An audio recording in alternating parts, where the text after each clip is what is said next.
Hello! Hello! It is Tuesday! It's Mario Party. Let's go. We're gonna depart for adventure. And hello, Blue. Hello. Welcome in. Hope you're having a good day. Yeah, we're like literal paper. It's crazy. I'm sure Blue is having a wonderful day, as am I. I'll talk a little bit more. Who did I play as last time? I played as Peach last time, I think. Let's be Luigi this time. And we'll have Wario here. Why not? Nope. Battle Canyon. That's where I want to go today. Because I can! Yeah! Viddy turns. Alright, so, we'll talk a little bit more about, the Nintendo Direct, a little bit later. So I want to make sure people come in and hear my thoughts on things. And, it's cray. There's a lot of crazy things that happen, and I'd say overall the Direct was a good solid, like, 9 out of 10. It's my personal opinion. I've seen people say they're like, oh, this is the worst Direct we've ever had. This Direct is such a waste of time. Well, those dudes can go fuck themselves, honestly. Point blank, period. Those dudes can go fuck themselves. That's the dude bro behavior I don't want to see. At all. Alright, first star over there. But, yeah, I'd say Direct was a solid 9 out of 10. Hold on, I gotta do the thing. Savith Game after every turn, and message speed too fast. There we go. Oh, it goes second. I thought we were going, like, last or something. Bam!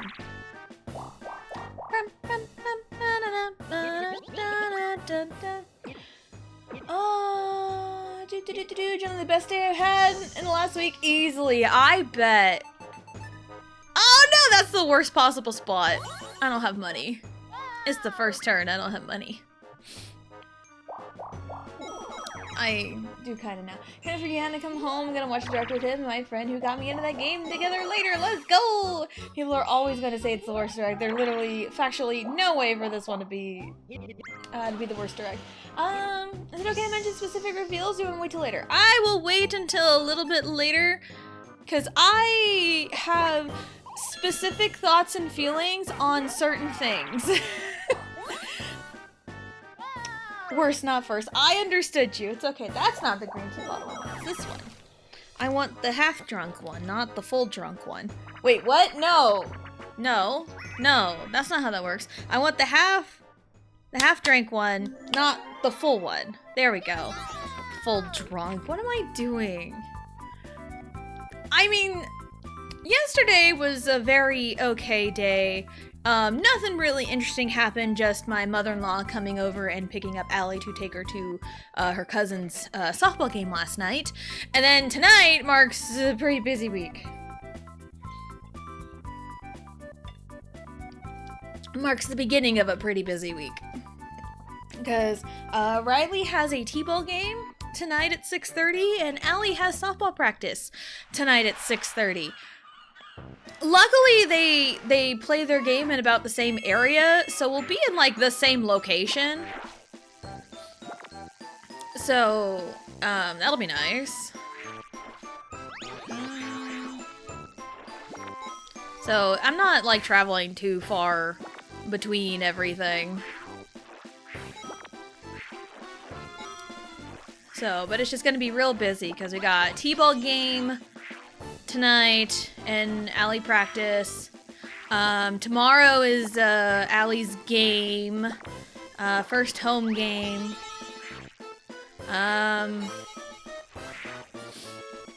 Thursday Riley has another t-ball game, and then Friday Allie has another softball game. So we are really hitting the busy stride starting today. And also Friday, Allie has a softball game on Friday. We have Allie's birthday party on Saturday. a break Monday, and then Allie has an away game on her birthday. So it's gonna be a stretch of busy. And I am going to, well, my sanity's already been tossed out the window 30 years ago, so everything's fine. I'm not mention the names, but there is one, not even the one I am excited about, that I think makes it impossible for this to be the worst direct. I think you could probably know which one I mean. Was it at the very end? If it's the one at the very end, that's the one I have thoughts and feelings about. It's one of those, I don't even know what I'm feeling about it. I have very specific feelings. Not even that one? Okay. I mean, could it be the game series you are currently playing right now? Oh, I wanted to go see Boo. It's okay. Based on franchise significance, how long waited the heavy anticipated reveal was it? Can't be the worst direct. No, that's what I'm excited about. Oh my god! I cannot read your mind right now. Yeah, I just wanted to get some of my initial, just kind of catch up. Yeah, we're real busy this week. And I had a little tiny flub yesterday. I said, oh, we'll probably get back to Clair Obscur on the 22nd. Potentially wrong. Allie has a game that day, and I thought she had a game that Wednesday. I thought she had a game that Wednesday. Turns out that game was on Monday the 22nd. So I'm gonna squeeze it in there somewhere. I'm gonna squeeze a Clair Obscur stream sometime next week, maybe. And I can always replace Mario Party with like a Pokemon. So I can always do that. Cause like I can always just yap while playing Pokemon too. You know, it's not a big deal. Got it. So, we may finagle the schedule around at some point, potentially next week.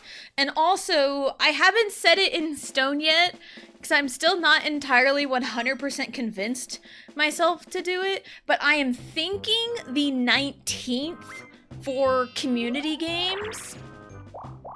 I'm thinking the 19th, so next Friday. That's one of them, like, first draft days. So we'll see. I'm thinking either the 19th or 26th. One of those 2 days for sure, probably. So, yeah, hello, Antonio. Hello, hello. Welcome in. Hope you're having a good day. Franchise that Gihan loves getting a new game. People have been trying to manifest that game for years. I'm trying to even remember what the heck was in the direct. Trying to remember.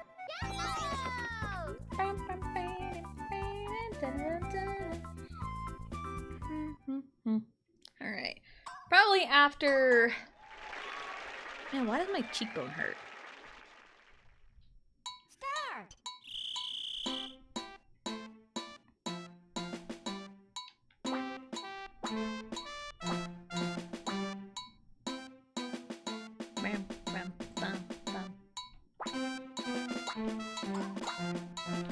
What happened? Oh my god!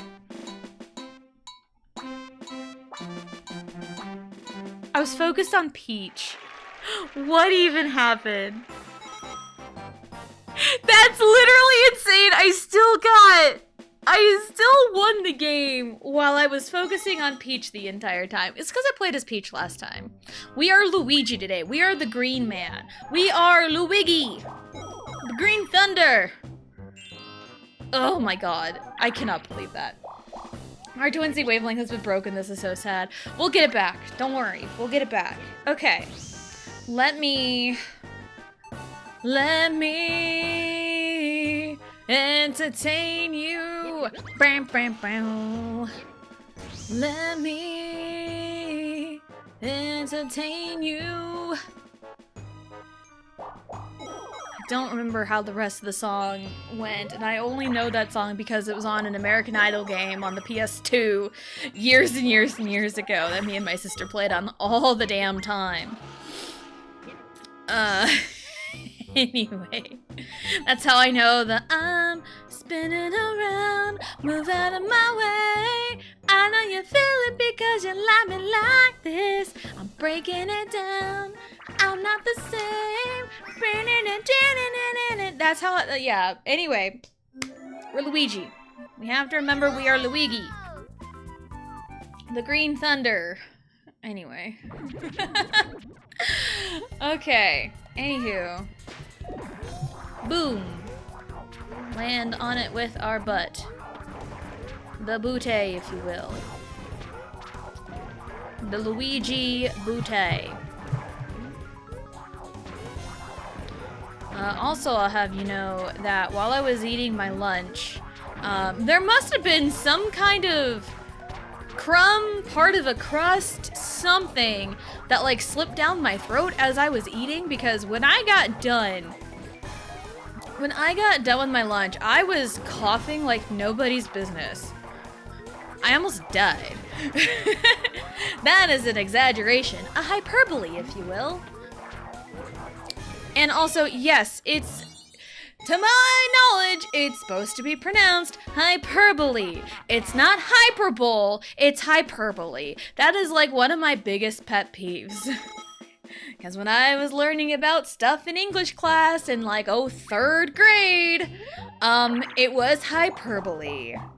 This has been a PSA from Tessa Jane. Anywho. So there was a Nintendo Direct today. There was a Nintendo Direct today. I think it was like Monday morning or Sunday night. I had seen a tweet saying that they were going to do some maintenance on the Nintendo eShop. And people were like, oh my god, there's a Direct coming soon! It's like, bro, slow down. And then literally the next day, Nintendo's like, hey, there's gonna be a Direct on June 9th. It's like, okay. It's like, okay. That explains the eShop update, or whatever it is. Maintenance, or whatever the heck. So, the Nintendo Direct this morning, what was the first thing? Rhythm Heaven. Yeah, because I remember that got announced in, like, the partner in the indie game or whatever from, like, last year. That was when Tomodachi Life got announced. I remember Rhythm Heaven get announced, and I was like, yo, that's exciting, because I've never played Rhythm Heaven, but I feel like I would enjoy Rhythm Heaven. I feel like I would be super stoked and absolutely love Rhythm Heaven, because I have seen people play it, and it looks like so much fun, and I'm also a sucker for rhythm, so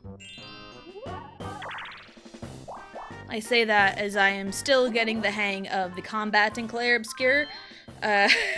I'll get there, don't worry, it's fine. I'm still learning the game. I just played it yesterday! So, I'm kind of hype. That's kind of on my list of games that I would like to have. I think that was coming out in October? I think Rhythm Heaven's in October? Yes. I'm just trying to remember everything too. Pocopia is getting an update, as well as paid DLC that's coming in 3 stages. That's really cool, because I've heard people love Pocopia. People absolutely love Pocopia, and it's like, I don't think it's a game for me. It really feels like, from what I have seen, I have watched people play it, and it seems like a really good mix of like Animal Crossing, Pokemon, and Animal Crossing. Did I say that? No, Minecraft. Minecraft, Animal Crossing, and Pokemon. Ah! I want that. So Pocopia is exciting. Again, it's probably not for me, but for the ones it is for, I'm excited for them. And I'm trying to fucking remember everything else in the Direct, because there's only like 2 or 3 things I cared about, but those 2 or 3 things I really genuinely cared about were very exciting. either very exciting or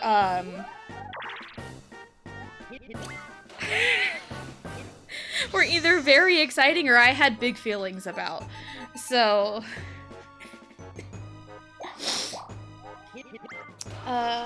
it looks like a good mix of Animal Crossing, Pokemon, and Animal Crossing. I don't think I've heard people say Hyperbole, but the one I hear all the time is one that kills me is people saying niche instead of niche. It is niche! It's niche!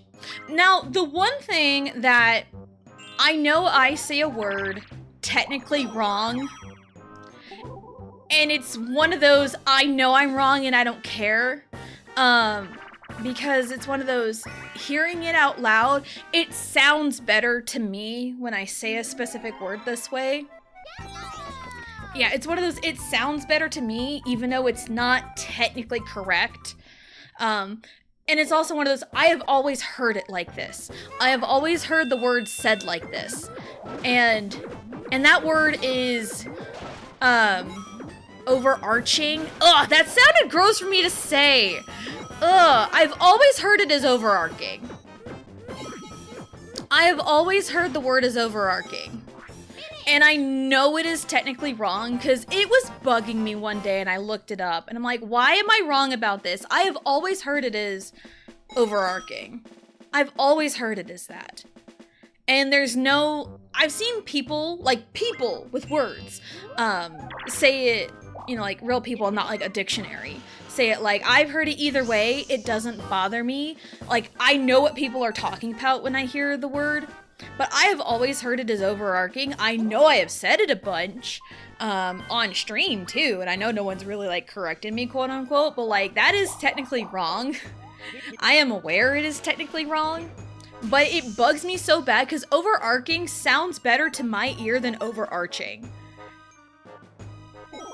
It's just one of them things where like, I know I'm wrong, and if someone corrects me, I'd be like, I know, I said what I said. That's just, you know, one of those things. And like, I know arch is supposed to be like, you know, a thing, but also my brain, when you're talking about an arch, like the arch in St. Louis, Missouri, that's an arch. That's an arch. Whenever you're talking about stories and characters and anime, specifically anime, I hear it more in anime, is arcs, character arcs, A-R-C. So that's probably where my brain goes, but I have always heard the word overarching. I have always heard the word that. So it has bugged me, and I wanted to say something about it for a while. And here's the thing, I'm an English major. So it's like, I should know this.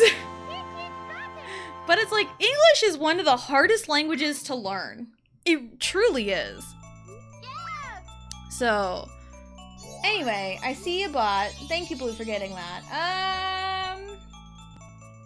But yeah, just kind of, you know, on words and stuff. That's one word that's always, like, bugged me. And I feel like it should be kind of counted as both. Overarching and overarching. But like, you only ever hear it in terms of like context of stories, because like the overarching plot, you know, the overarching theme, that, you know, again, that's me. That is a hill I am willing to die on, honestly, is overarching and not overarching. But no one's corrected me on it. So it must not be that. It must not be that bad. I don't know. Can I say the one thing I was talking about now? In a minute. Let me catch up first. Give me niche is referring to the scientific term, but in every other context, it's niche, and so many people say niche and it annoys me. Arch versus arc is a tough one. If I recall right, I think the correct is both ways, like Archangel versus Archangel. Arc sounds better than Arch. Delibird moment. Yeah, Delibird. It's supposed to be like delivered, but Delibird. A Delibird. But also, like, Pokemon names is also a highly regarded debate, too, and everyone always, like, goes to the anime, but, like, sometimes it's like, people interpret words differently. And it's okay. Gotta love the English language. Yup, no kidding. No kidding. But yeah, it's like, if I'm not like corrected all the time on it, you know?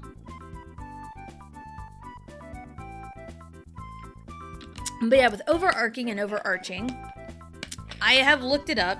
Every single like dictionary site I have gone to says overarching is like the one pronunciation. But I have also gone to Reddit. I'm looking at Peach again, I need to not to. But when I go to Reddit, people will be like, both is fine. So it seems like people are not very picky about it. Like, I'm not picky about it. It's just one of those phonetically what sounds pleasing to my ear. Yeah, what sounds pleasing to my ear? Overarching sounds pleasing to my ear, so I will continue to say it that way. So. But yeah, I've also heard people say hyperbole when it comes to exaggerating and over-exaggeration. And like, no, it's hyperbole. It is hyperbole. That one is 100% correct. So if there's a word that I have heard it said 2 different pronunciations in whatever context, and if I know both are like correct, then you know what, yeah, sure, you know, I'm not very picky about it. But if there's words that I know for sure have a one and only pronunciation, then I'll be like, bruh. Anyway. I've kept Blue waiting long enough. So exciting news. The entire Xenoblade Chronicles trilogy has gotten / are getting Switch 2 updates. I am super duper hyped. Xenoblade 1, Xenoblade Chronicles 1, I have to specify now. Kind of insane though, I have to specify. Because people are like, oh, Xenoblade 1, 2, 3. No, now you gotta specify Chronicles. To make sure people know what you're talking about. So, Xenoblade Chronicles 1. Got the Switch 2 update today. We'll probably get it this weekend.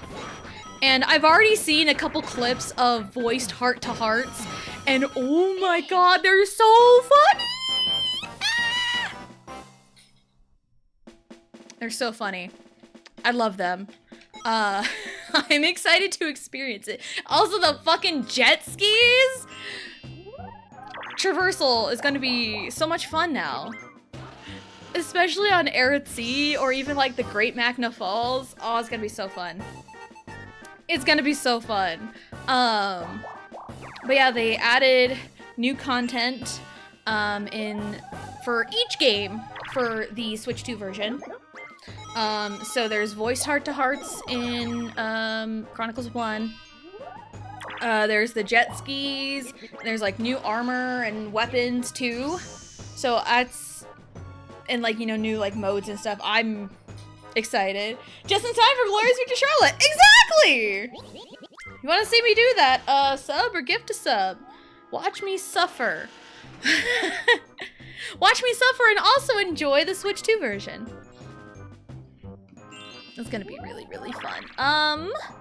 Xenoblade 2 is getting like a mode where you can play as the blades. Why is this piece of hair not... What happened to this hair? Oh, that is from the back of my head. How did I get in front of my head?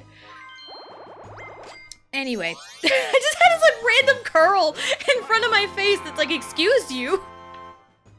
I'm losing my mind. Yeah, Xenoblade 2, there's a mode where you can play as the blades. It looks like a lot of fun, and I did see another rare blade. Another rare blade is getting added as well as a blade quest. It's like, I wonder, the curiosity. So Xenoblade Chronicles 1, came out today. Chronicles 2, will be in July, and Chronicles 3 will be in December. I didn't take a screenshot of that. I took a screenshot of all the new information, or all the new stuff, coming out. Whee! So yeah, there's new blades. Xenoblade 2. Whee!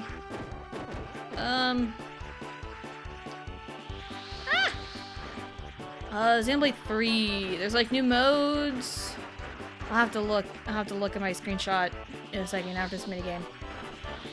I can't remember off the top of my head. And the graphic went by so fast and I was super hype. Like, I was just regular hyped over Switch 2 versions. Honestly. I was just very hyped over that. And then...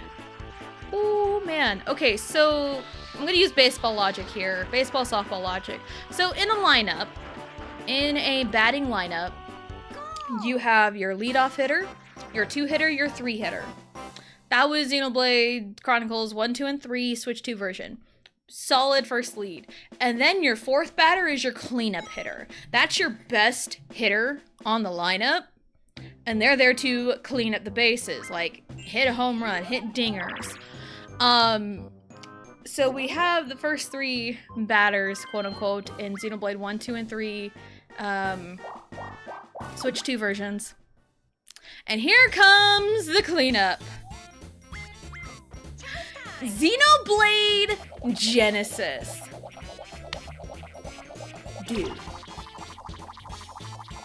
Dude, the squeals and the screams and just my overall hype energy, you wouldn't fucking believe it. You would not fucking believe it. I am super excited.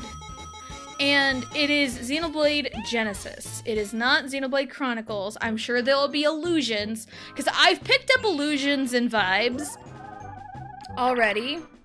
But it is not part of the Xenoblade Chronicles. It is a new story. I mean, there could be stuff. I'm already seeing theories of everything, you know. That's just how it goes. People talk all the time. But it is a new journey, a new story, Xenoblade Genesis. And it looks freaking good. It looks so good. Anytime Monolith comes out with a game, it's just shut up and take my money. It is just shut up and take my money. So, and I watched the trailer 2 times. And I've seen some rumblings and talks, and I was reading the Xenoblade Monolith Japanese Twitter. There's little specks of information here and there. I already have ideas floating around in my head. I'm gonna file them away in the back of my brain for when we get more info later and eventually play the game. So, I am excited. I'm not excited for that. Giving money to Peach. Anywho, let me catch up in chat. How about the play with Mark missions? Yeah, it'll be so much fun! I didn't stream to record my reaction. I was like, oh nice, remaster for Switch, that'll be. Did that man just get out of jet ski? Oh my god, the way I started laughing at the jet skis. Oh, it was so good. I love it. I love silliness. I want that so bad. And they did like reveal like the outfits you can get, like rewards for doing good on like the time trials or whatever, and they look so freaking dope. I love them.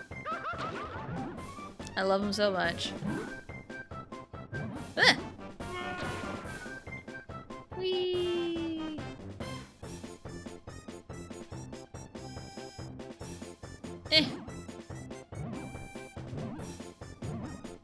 Oh my god, I looked away for a brief moment and I started going. But yeah, I'm very excited. Yeah, I'm sure I want to say someone had a screenshot of the price on the Switch 2 upgrade. It's like $10, which I think that's the price for most Switch 2 upgrades. Which honestly, for all this new content we're getting, if all of them are $10, that ain't bad. Cause, okay, here's the thing. People love to criticize Nintendo for every little decision they make. Some of them are warranted, yes, but others are not.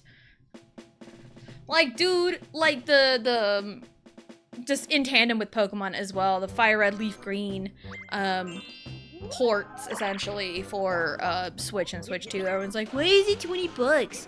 It should be free. No, 20 bucks is a fine price. It was perfectly fine. There was zero problems with it. So yeah, digital upgrade? Yes, I think physical copies will be probably if you didn't have the original game. So yeah, I think the digital upgrades are 10 bucks. Which I think it just works if you just have the game and have the Switch 2 upgrade.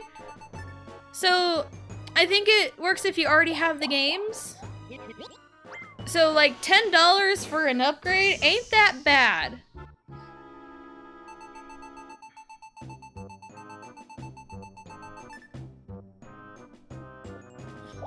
What the heck? Oh, I'm getting lots of... Okay, that's what it is.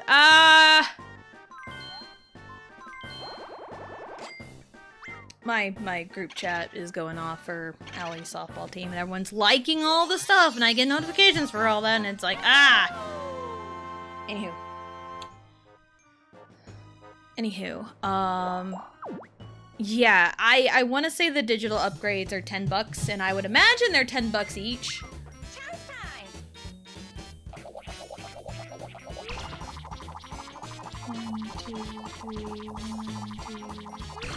Give me your star! I don't think you have one. Or maybe you do.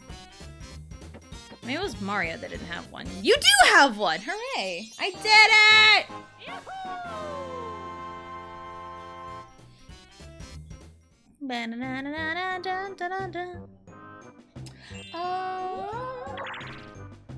Anyway. I heard some people compare it thematically to Fire Emblem Three Houses, which I see the resemblance. Yeah, I don't know much about Fire Emblem, but like the clips I've seen, I do like I can get the vibe.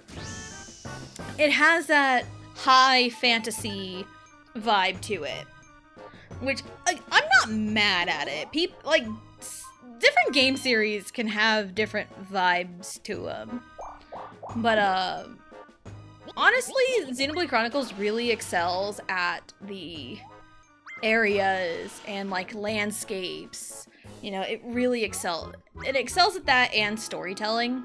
So I am just really hyped for where the story is going to go and what god we're gonna kill. Because you always end up killing God in these games. Why is my hair being stupid again? Excuse me. I'm just all over the place right now.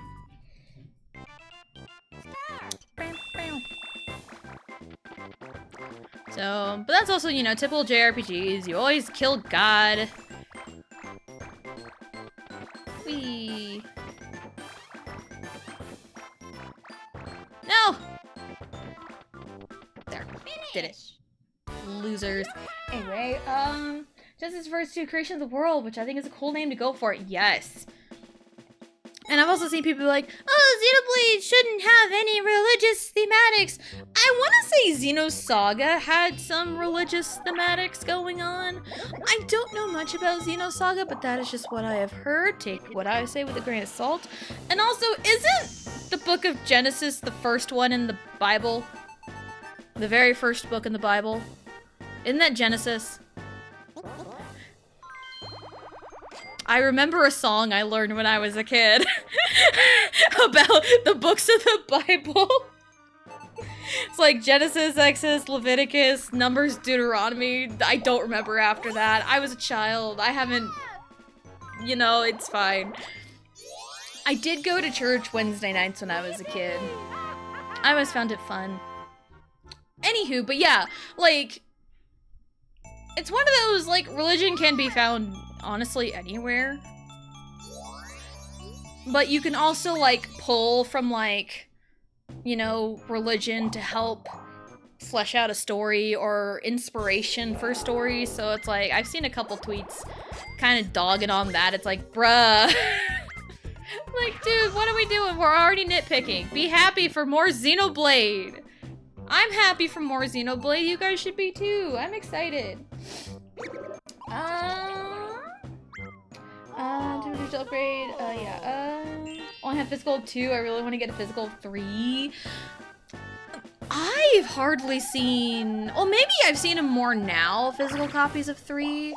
I remember when it first came out, I had to go to like 3 different stores to even find one copy of 3 the day it came out. I think I found one lone copy at Target of Xenoblade Chronicles 3. So, maybe I should look at the Walmart I go to just to see if I even see any physical copies of 3. You keep that in mind. I got the cool metal case and collector's edition, but don't have a physical copy to put it in! First world problems.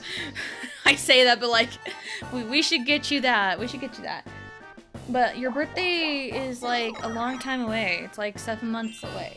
So, Christmas is coming up, kind of. I don't know. And hello, Del Tora! Hello, hello, welcome in. Hope you're having a good day. Yeah, we're just talking about the Nintendo Direct. So, hitting the most important, like, key points.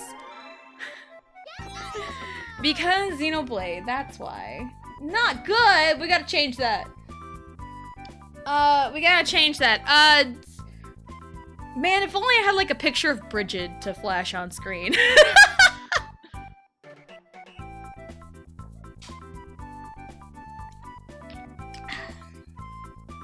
Three Houses is all academic, fantasy school vibes. Xenoblade Genesis is also academic setting. Yes.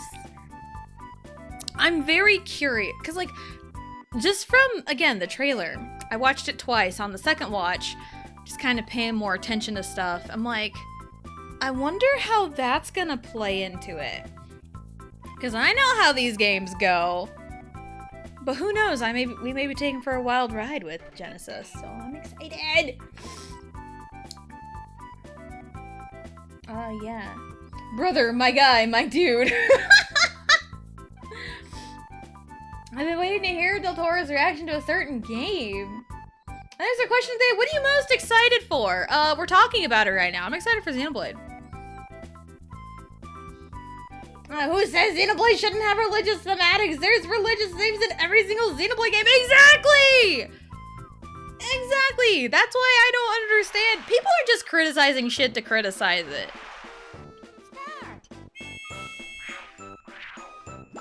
That was I meant to go in the middle.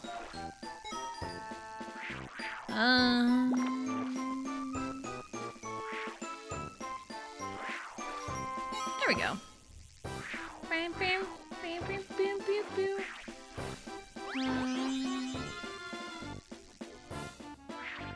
Oh, I think I went. Nope. I went a little too late. Time to flex. I say as I missed it. Oh, love that. Love that for me. There we go. We got that one though. We got 20 coins. 20 bucks. I'll take 20 bucks. Ooh, there's one right here. I'll grab it. See, I grabbed it. See, I can get the front and middle rows. And yes, that is the flex you think it is. See, look at that. Finish. 31.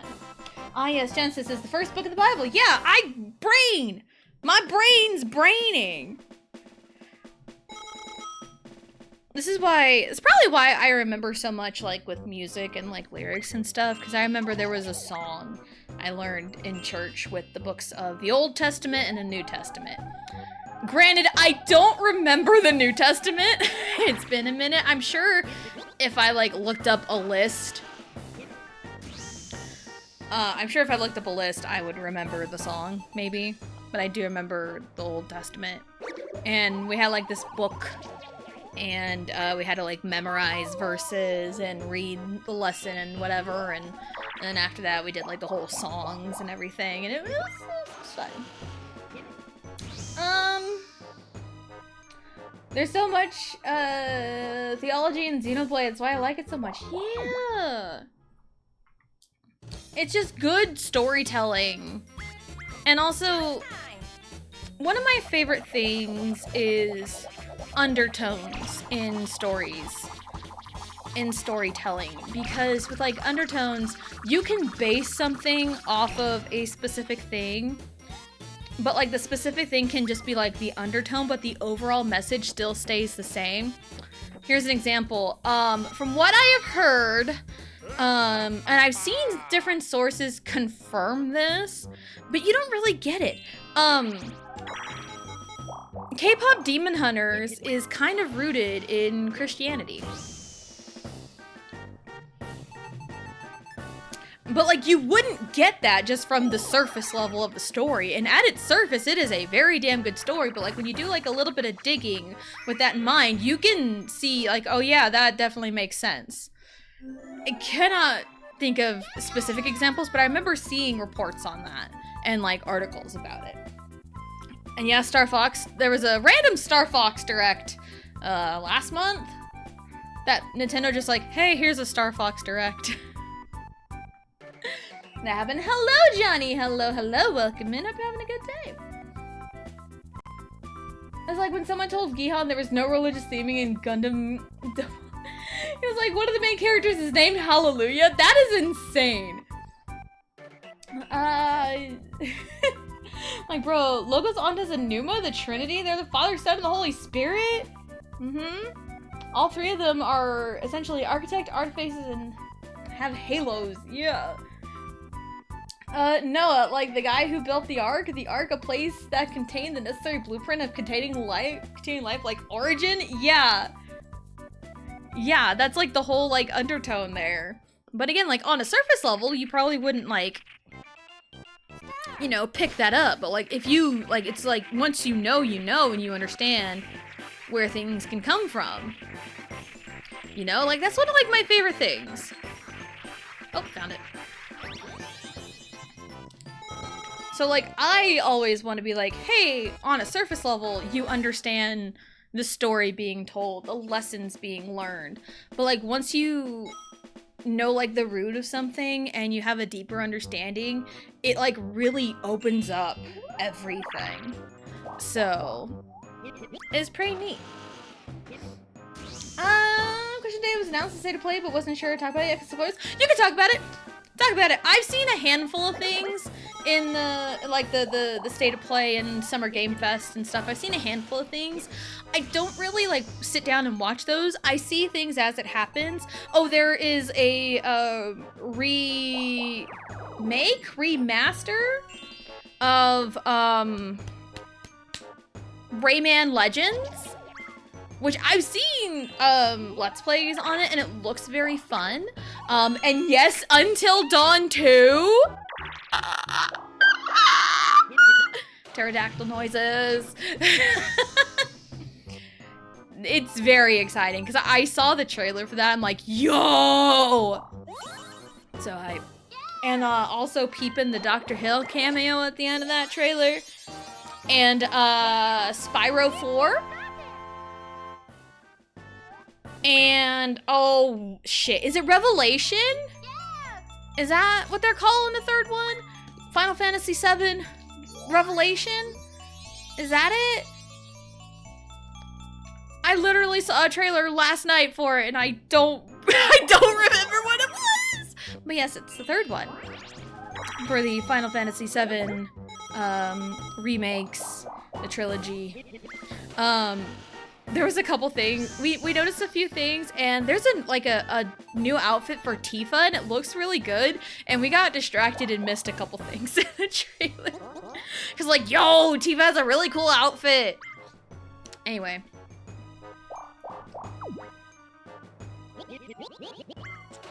So yeah, I've seen like a handful of stuff from like Summer Game Fest and everything. So, yeah, feel free to talk about stuff, you know, like I'm not too picky on it, and I did watch the Nintendo Direct this morning, so this is, come at me with thoughts and opinions and everything. Come at me, bruh. I also think the Ouroboros stone represents the fruit from the tree of knowledge of good and evil from Eden. There's generally so much imagery in Xenoblade that it's religious in nature. Yep. Like, there's lots of, like, origins and stuff, too. And, I I think like Ontos, Logos, and Numa is also like rooted in like Greek too. You can pull from like mythology, religion. You can pull from a lot of different things for inspiration and kind of have a like a core to the story, and I think it's really cool.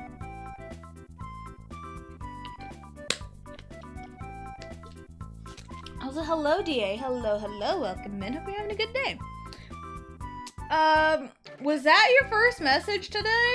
If I missed you, I am so sorry. I don't think I did.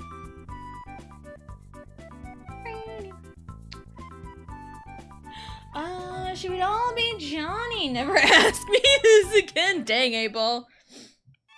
Ready? Go! But yeah, feel free to talk about anything from the Direct today, anything from Summer Game Fest.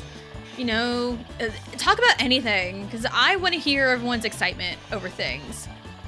And it's like, I've got specific thoughts and feelings about certain things, and I don't want to be the one to yuck anyone's yum, you know? Like, I've got personal feelings, and I'm so happy for the people that are excited for these games, you know? I'm very excited.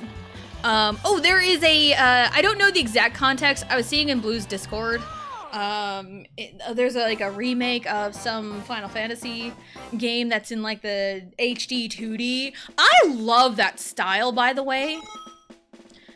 That is like one of my favorite art styles is the HD 2D, like the Live Alive. I've only ever played the demo of Live Alive. I want to play it. I want the full game experience. And I have seen, you know, again, the HD 2D aesthetic. I love it so much. And there's, where am I going? Where am I? I'm right here. Hello.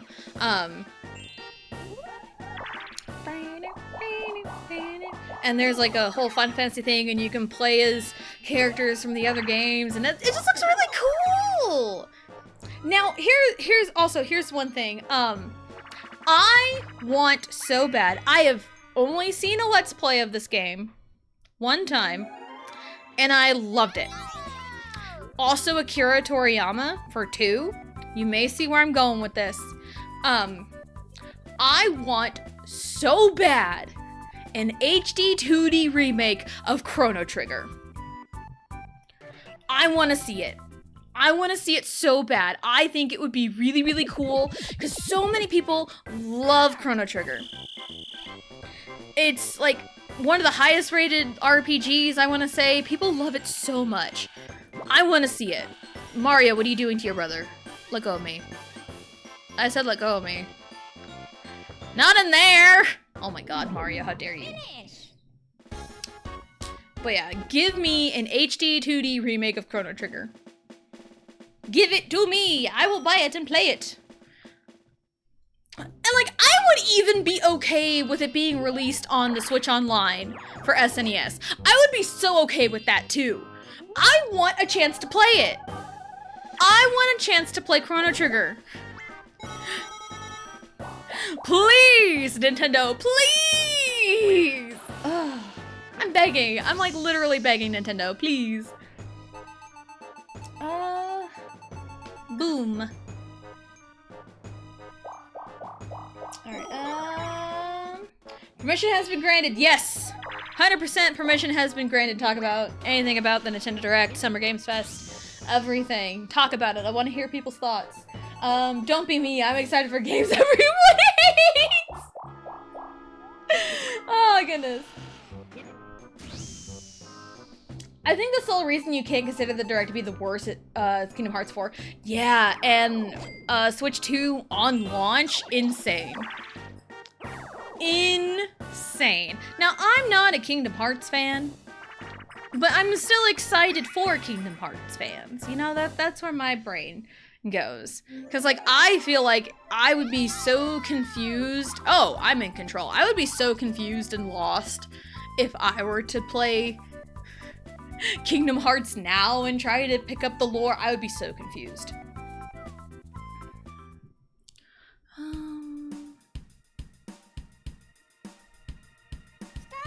I think it's this one. I always fuck it up. I always fuck it up. Man, so there's always like one branch I miss. I used to be so good at this too. Anyway, I'm gonna play Kingdom Hearts, but I know badly everyone's wanted Kingdom Hearts 4. Yes. It got announced like years ago too. Also, are we gonna get Kingdom Hearts 4 before GTA 6? That'd be so funny. Because I want to say GTA 6, the release date kept getting pushed back. It'd be so funny. Dang it. 3 different seasons play Xenoblade Chronicles once again. Do it! Do it! Like Shia LaBeouf, just do it! I'm so excited for Xenoblade. So excited for Xenoblade Chronicles and Xenoblade Genesis. Super duper excited. Hello, hi. Why am I here? She wanted me. She wants the Luigi. Ever Direct people manifest Kingdom Hearts 4 for years. Yes, remake of Chrono Trigger? Absolutely. Hello, Lore. Hello, hello. Welcome in. Hope you're having a good day. Yeah, that was definitely some imagery there. For sure.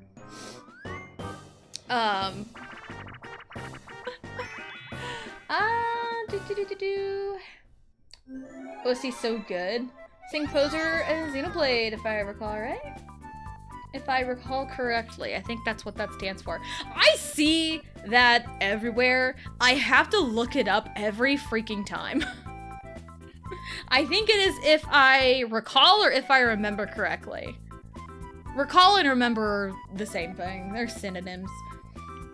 Yeah, they're getting freaky. How's pasta? Pasta is good. Summerfest Gina is very excited about Gundam Rouge Arbit. No, Gundam Rogue? My brain went Rouge, because French. Gundam Rogue, I would imagine. Also, a stupid question, but what does Switch 2 on launch mean? Isn't Switch 2 already out? I would imagine, okay. Most games that are out on, like, PlayStation, Xbox, Steam, they come out first, and then, like, sometime later, it releases on Switch or Switch 2. I would imagine Switch 2 on launch means it will be released when it all gets released. So it'll come to every single console at the same time. That is my understanding. That's my understanding of it. And I was kind of hyped for that. I'm like, that's really crazy. For example, Dragon Ball Z Kakarot. When it came out for PlayStation and Xbox first, like early in the year. And then later in September, or like a year or a couple years later, it came out for Switch. So I think that's kind of what that is. Because like games will come out a few months later on Switch when they've already come out for PlayStation and Xbox and Steam. Finish. She has 1 coin to a name. Oh, no. I assume that means on launch of the Switch 2, but it's not. Yeah, I think it'll be released with all of the other releases. That's my best guess. That makes the most sense to me and how I interpret it. Many seem to be worn out of God of War. I've seen that too. There are people that are excited for God of War. Again, I'm excited for people that are excited. Because every game someone's excited for it, or like, ooh, that looks good. You know, there's some games where I probably wouldn't even think about like playing it, but I'm like, ooh, that looks neat. You know? Oh, there's the Splatoon Raiders. That looks really interesting. It really is just Splatoon, but without the multiplayer. And I'm like, yo, I'm down, honestly. Because that's like the main focus of Splatoon is the multiplayer, the online multiplayer. But like, what if people don't have the online? What if people don't have access to the online? What if people just want to play? There you go, with Splatoon Raiders. Boom, right there. So I will probably pick that up. Ready? Go. Whee! So yeah, I am hype. Whee! So that was another game that was talked about today. Trying to think of, I know the new Fire Emblem game was talked about a little bit today as well. Trying to think. I'm trying to think like all the little stuff. Nintendo Switch Sports Resort? They're essentially bringing Wii Sports over to the Switch 2 in a better fashion. I'm not mad. I'm not mad at it. I feel like there was something else I'm forgetting. And I'm also well aware of what happened at the end of the Direct. I'll get to that. Don't get me started on Laffy Gamer dudes make me mad, I know. Laffy gets glazed by Kratos in every other game. She's a joking. Toe-to-toe with Thor. Kratos loves that woman. If you aren't rocking with Laffy, Kratos isn't rocking with you. Correct, if I recall correctly. Okay, I'm caught up! Hooray! This is a momentous occasion, kind of. I don't have to scroll anyway.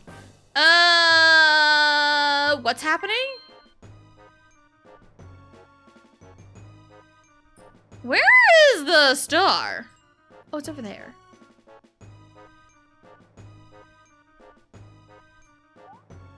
I don't need anything from you. I don't need you, fly guy. You may be pretty fly for a fly guy, but not for me. Not today, no. Give me money. Hi, Koopa. Give me... Ooh! I'm the 10th person. Woo. Okay. If you are up to date on God of War lore, pretty much Kratos talks about how strong and badass his wife was. The new God of War games let you play as her. I did know that. I did know that. She plays her, and the people who are mad about it because not Kratos are the same guys who are begging for a game where you play as Arceus? The guys are calling her ugly when she's stunning? People are dumb. Dude bros be dude bros. This is dude bro behavior. Right there. That is textbook dude bro behavior. I'm not kidding. They're doing the thing they always do when a game has a woman in it, where they're face-tuning her and make her look 18 with a full face of makeup to fix her and blaming old insecure women for putting ugly women in games. I miss my wife. I miss your wife too. I don't know, I was just saying that. You're not alone. It's okay. Even though she's a mother, I get very heated about it, I apologize. No, you're good. You're totally good.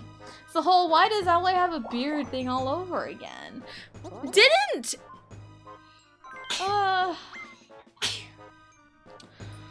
Was it Horizon?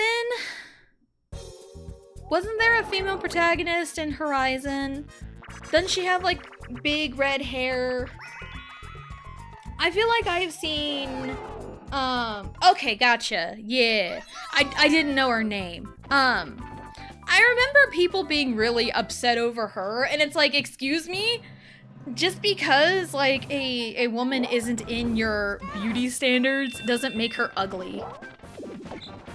Like, come on. And also, when these dude bros are like, we want female protagonists, they really want just eye candy. That's all they want. And these dude bro incels, I guess, are just like, they don't know what a real woman is. I'll be completely honest with you.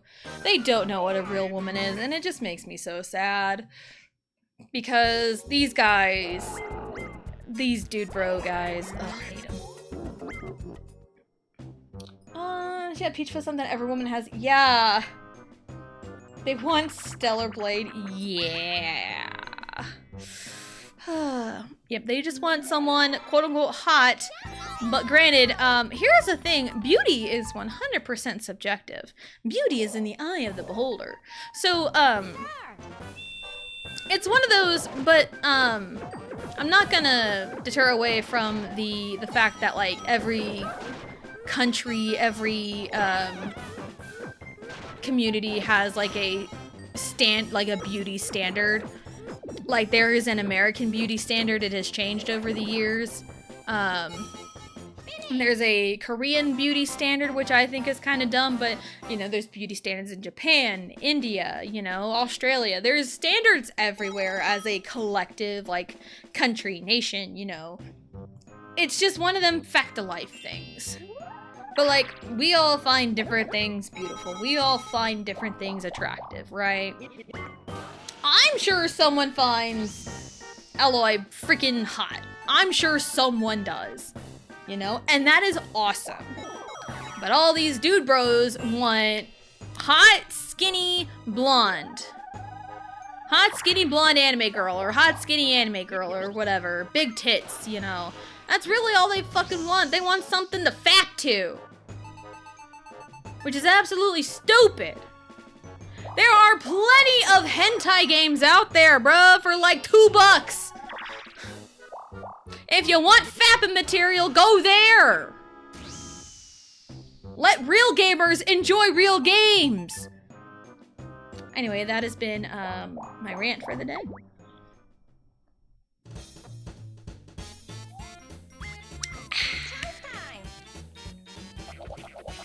Yes, Riley. I don't know what turn I'm on. Let's wait a second, okay?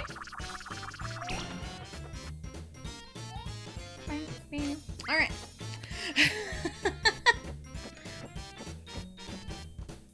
Alright, what do you mean? Clearly all women look like the Instagram models, right? Clearly. They try to flip it around and go, imagine a game with like Lara Croft, but when it's a dude instead. I'm like, yeah, that's just Uncharted and everyone loves those games. May I direct your attention to Mr. Leon Kennedy from the Resident Evil series. There is your Lara Croft equivalent. Now, Leon Kennedy, not my type at all. I love the little meme of him like dancing. The little shimmy he's got with the grenade. I love that a lot. But like, Leon Kennedy's not my type.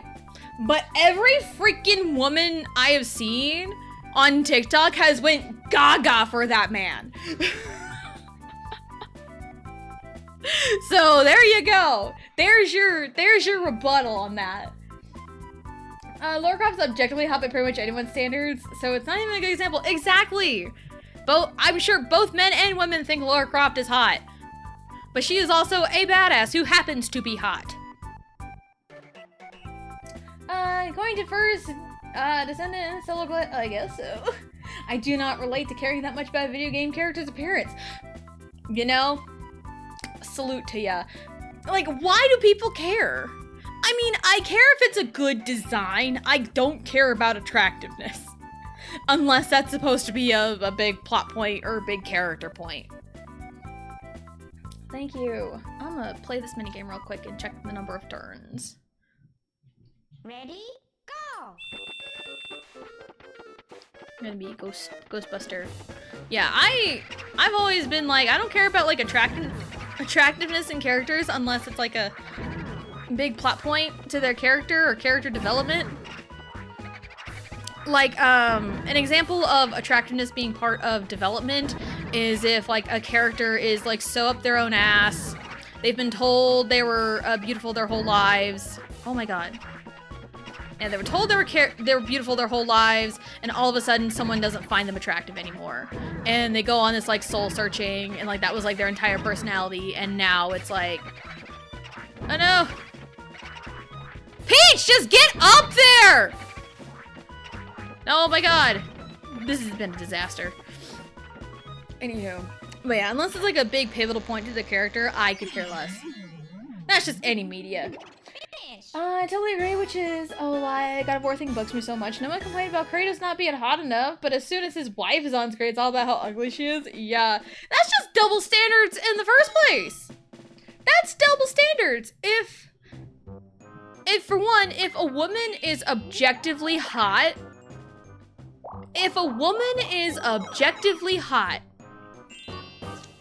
then no one bats an eye. Nobody bats a fucking eye. But if the woman in a relationship is deemed just even slightly more unattractive than her partner, then everyone hates her. That, oh, she's in it for the money. She's not good enough for him.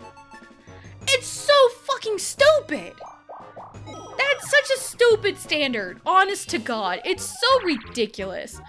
I even seen this with like a TikTok couple the other day.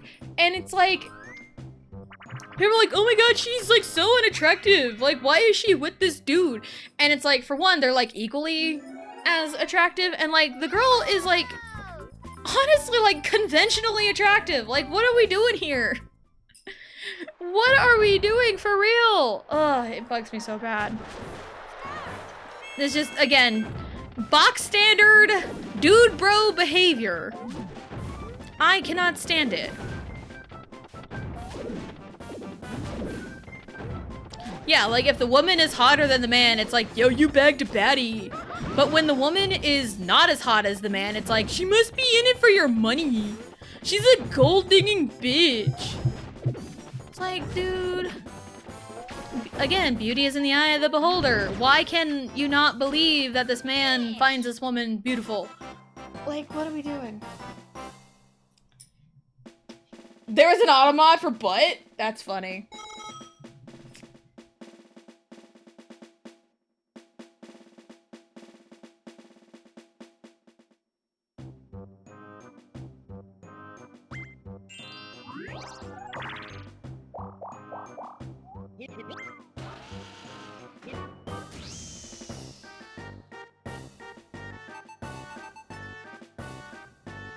Alright,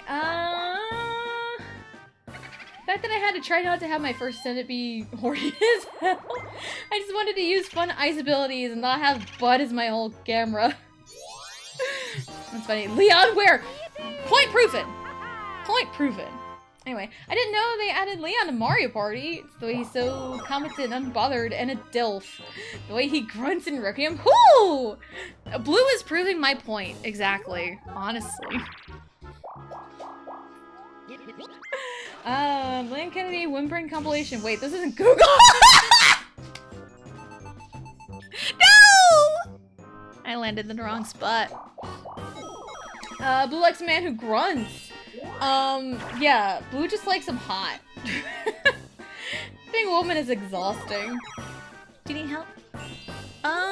Sure. I'll have my snack right now, I guess.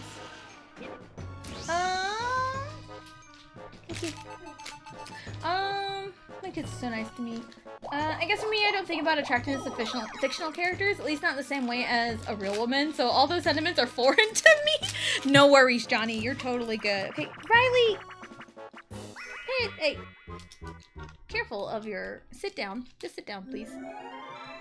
You don't, okay. Okay, eat your fruit snacks.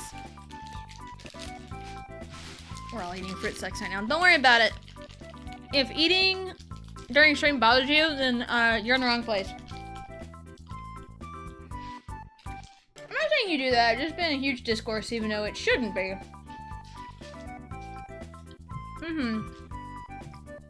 Really damaging to women. Men are presented with beautiful women who look over the age of 30 and they call her old and ugly. Imagine how it makes a real woman feel as they grow up and get older. Yeah! That's why everyone hates women for aging. I don't get it. I mean, I don't relate to those dude bro comments, and I agree with it. Yeah.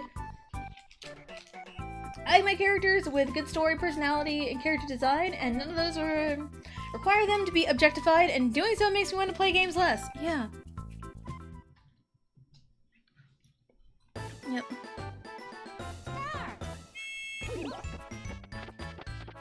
Okay.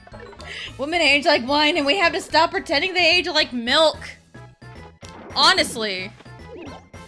Honestly. There's so many double standards. It bugs me so bad. There's double standards everywhere in life, and it's so irritating. Like, oh, a woman is over the age of 30, she's ugly. I see it a lot in K-pop. Okay, for example, Sakura of LE SSERAFIM. I believe she was born in 98, and I want to say her birthday is in March. So 98 makes her 28 this year. She is 28 this year. And she debuted in LE SSERAFIM in 22. And that was 4 years ago, so she was 24 when she debuted in LE SSERAFIM. 24, mind you. That is a young adult. There were fans, or not really fans, they were aunties, calling Sakura old. An old woman, a hag, a has-been. Because she was 24 years old in the grand old year of 2022 when she debuted in LE SSERAFIM. It's absolutely ridiculous how women get treated.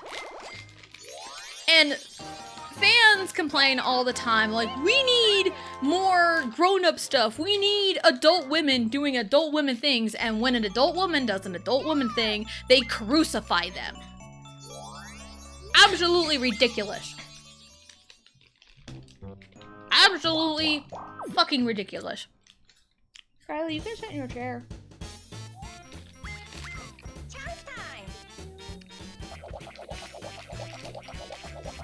I'm so grateful that Gihan is into older women. No, you're 17 younger than him. It just means that every day I get hotter to him and I don't have to worry about it. What? Well, that happened. How much charge do I get? Oh, not a big deal. I mean, I'm essentially the same age as my husband. Because he was born in 94, I was born in 95. We're like 10 months apart. So.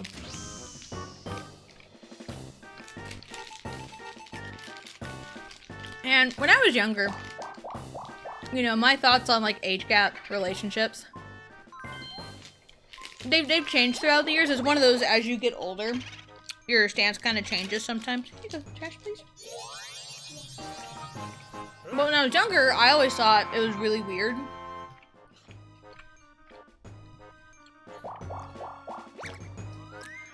And then as I get older, it really just depends on the, where you are in life. Like, if a 22-year-old dates a 32-year-old, it's only weird if they met 5 years ago. But if they met when she was 22 and he was 32, totally fine, fair game. I'm just, like, not the biggest fan of, like, huge age gaps, but, like, I understand it sometimes. Like, my sister and her husband, they're 9 years apart. He is 9 years older. But with my sister and her autism,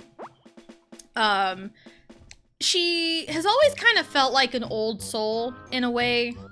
So, and she's used to her brothers being, you know, way older than she is. So, like, I kind of get it in a way, you know? It's one way for someone to understand her. But, and, you know, again, like, some people are just, you know, meant for each other. But there's other times where I'm like, dude, that is, like, such a big age gap, and you're, like, in different points of your life. That's the part where I don't get sometimes. Because I also know, someone that got together with someone 6 years younger than them. But I feel like they're in two completely different points of their life. Riley, what are you doing? You kicked me. Riley kicked me. Riley kicked me, guys. But yeah, it's one of those, it's like, the older you are, the less it really matters. But I also know the girlfriend my dad got with after mom died, she was like 12 years younger than my dad, but they were also at two completely different points in their lives, and she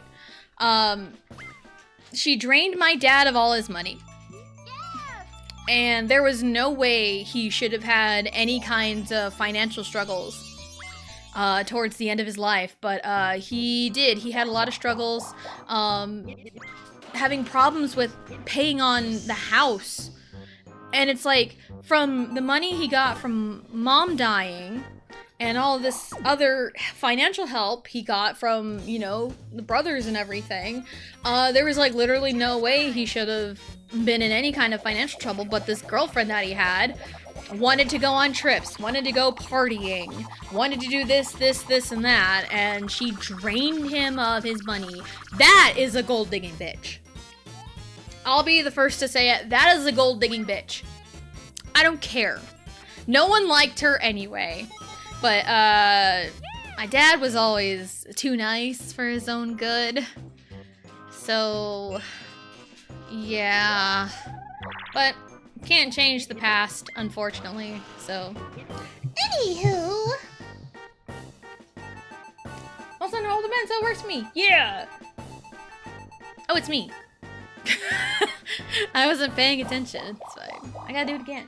My parents have a 10-year gap, so I always thought that was normal. Then I turned 21 and realized I was the age when my divorced 31-year-old with a child father met my mom, and I was like, oh, that's weird.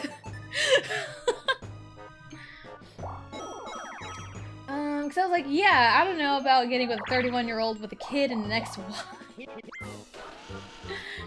But then 2 years later, I met a man going on 30, and I was like, ah, yes, turns out the thing that bothered me was like freshly divorced and already has a kid thing, not the 30+ thing. Yeah, I mean, again, everyone's dynamic is different.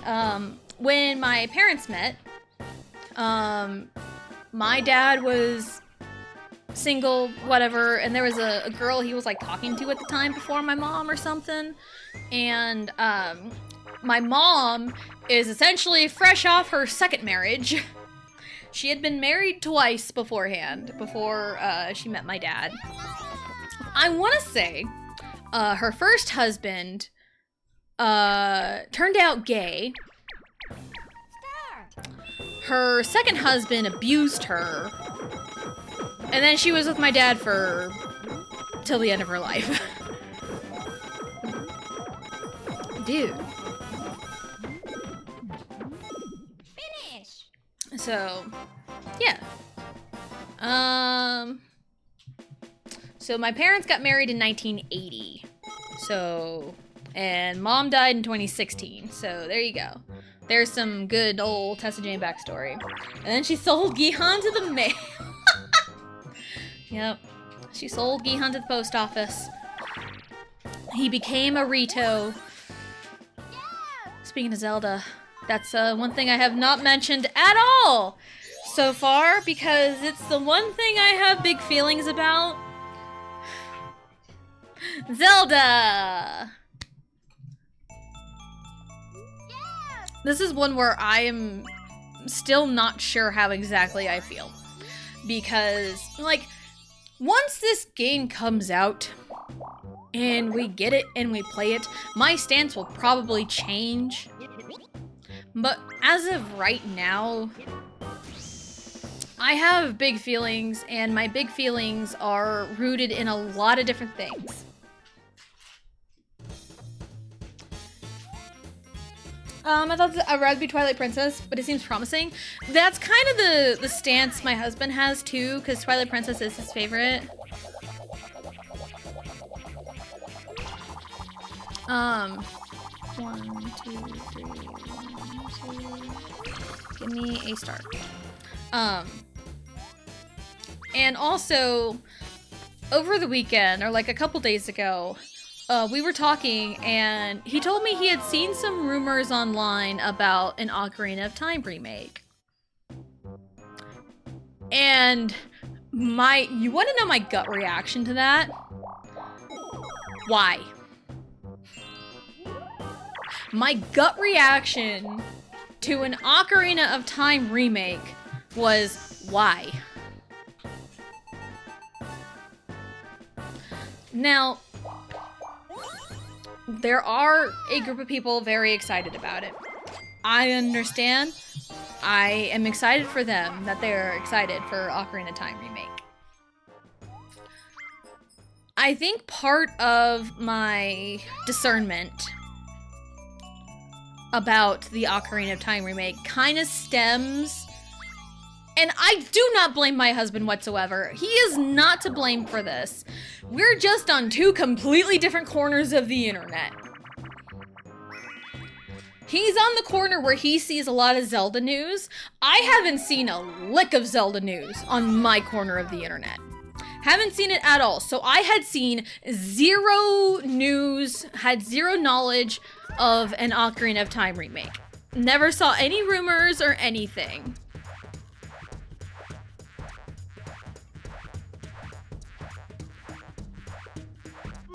How to channel that frustration. Yeah, I'd never seen any news, any rumors, no one talking about it on my corner of the internet. So I had zero knowledge of it.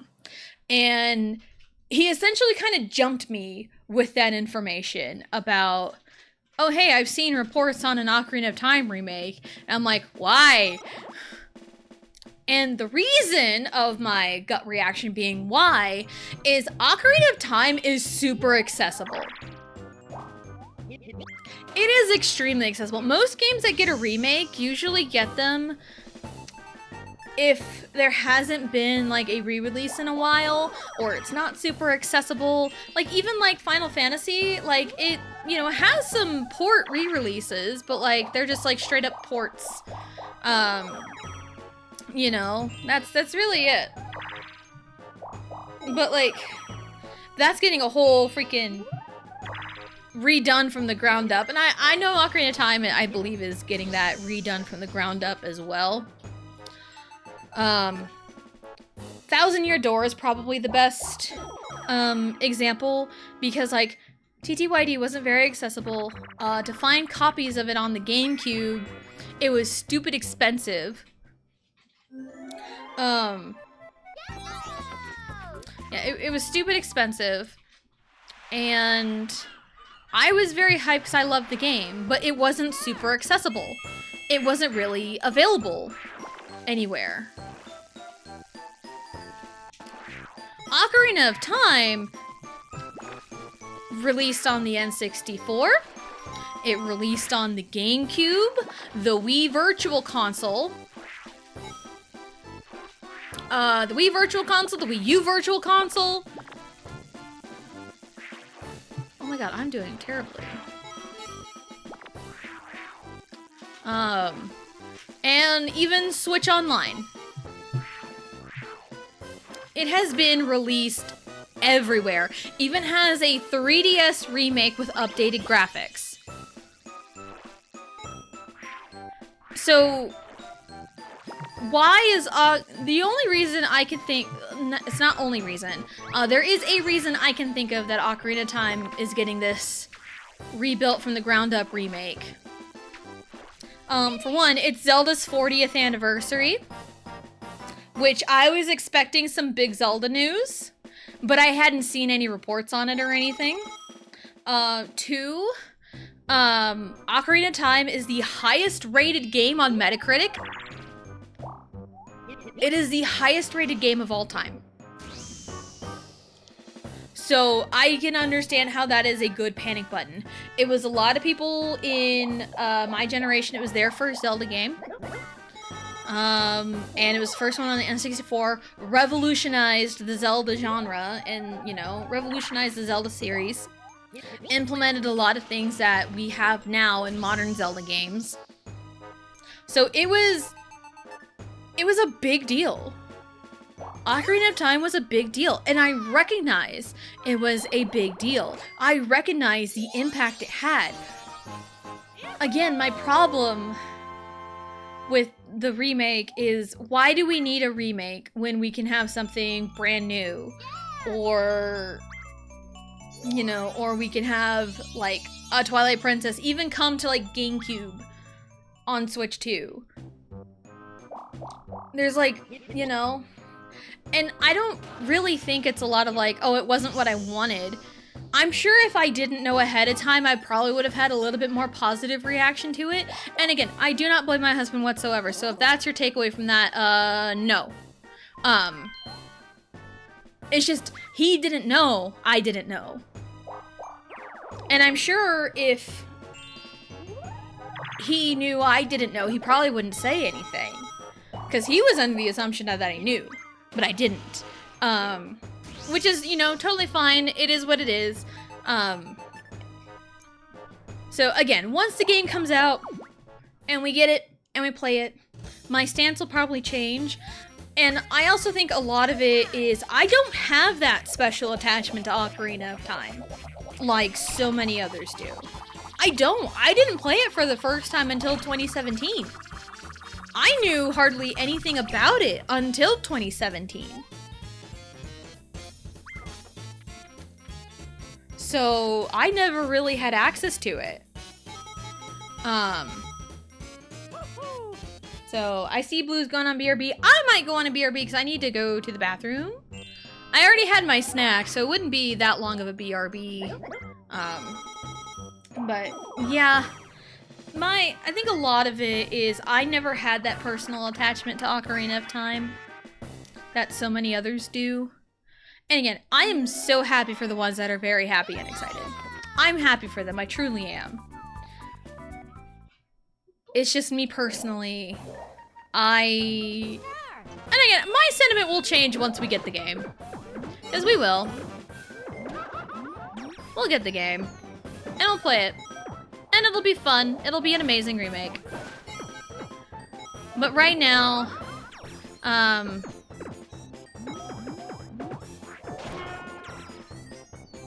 no! Ow. But right now, my sentiment is, we don't need this right now. I would have loved even like a brand new Zelda game, or like a collection of like, you know, all these other Zelda games, like a massive collection, like the collector's edition on the GameCube. I would have loved something like that. And also, key, it's not really low key, not really high key, just my general opinion, I think Ocarina of Time is overrated.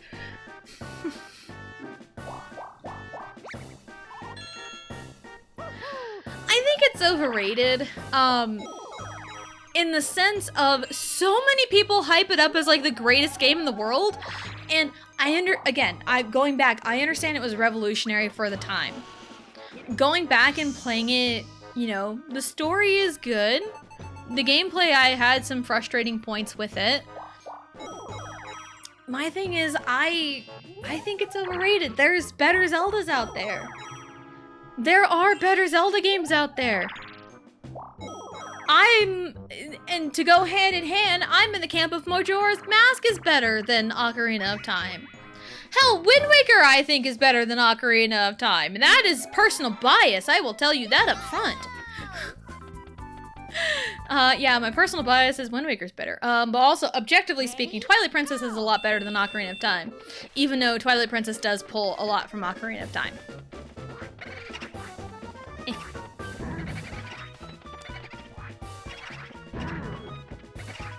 But yeah, like, I think a lot of my sentiment just pulls from a lot of personal feelings. And I hate that I feel this way.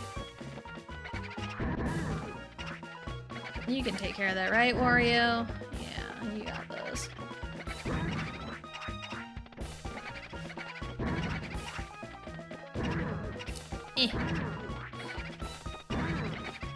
Get him, Peach. Yeah. Ocarina of Time is a guaranteed cash cow. That too, I think, because it's so readily available. That's another one of my gripes. It's so readily available. It's on, you know, N64, GameCube. It is Oh, where are you gonna go? We'll play out this turn and then we'll take a break because I need to go to the bathroom. It'll be a short break because I already had a snack.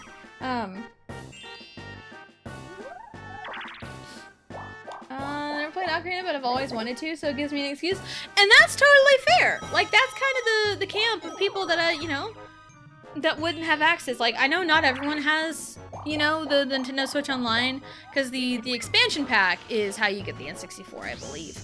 I know, like, not everyone has been able to, like, play it, so this will be really, really cool for them. my thing is, like, it's just so readily available, you know? N64, GameCube, Wii Virtual Console, Wii U Virtual Console, Switch 1 and 2, online, with save states and everything. Now Switch 2 has the rewinds. So, and the 3DS remake as well. So, like, it's been available for a long time. It's one of those kind of just feeds off nostalgia. They're like trying to hit the nostalgia button. Which, it fucking works sometimes. People are gonna buy stuff. And people are just gonna buy it because it's Ocarina of Time.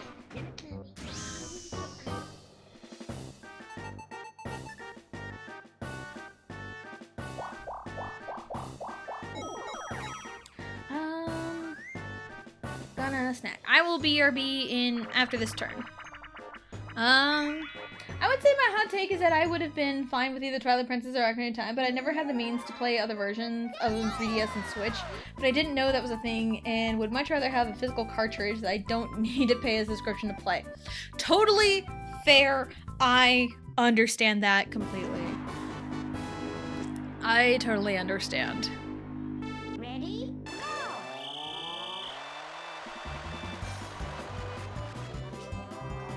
Yeah, and like I've just been kind of explaining my own personal viewpoint. And again, people can agree, people can disagree with my sentiment. And I say my opinions to be like, I understand the other side. I understand people who are excited for it, who the target audience will be, you know, I can understand it completely.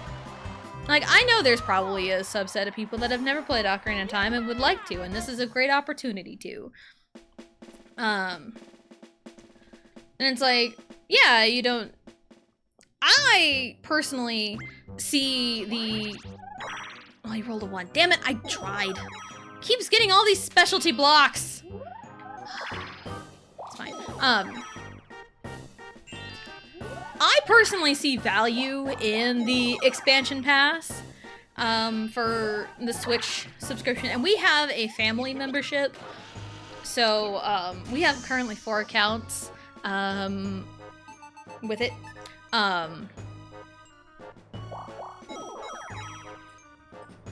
And I see the expansion pass worth it because we get value out of all that's available to it. Because like all the N64 games, I grew up with N64. I can sit here and play N64 games all day. Now I'm the drums. You know, like I see value in it. Some other people may not see value in it, and that is perfectly okay.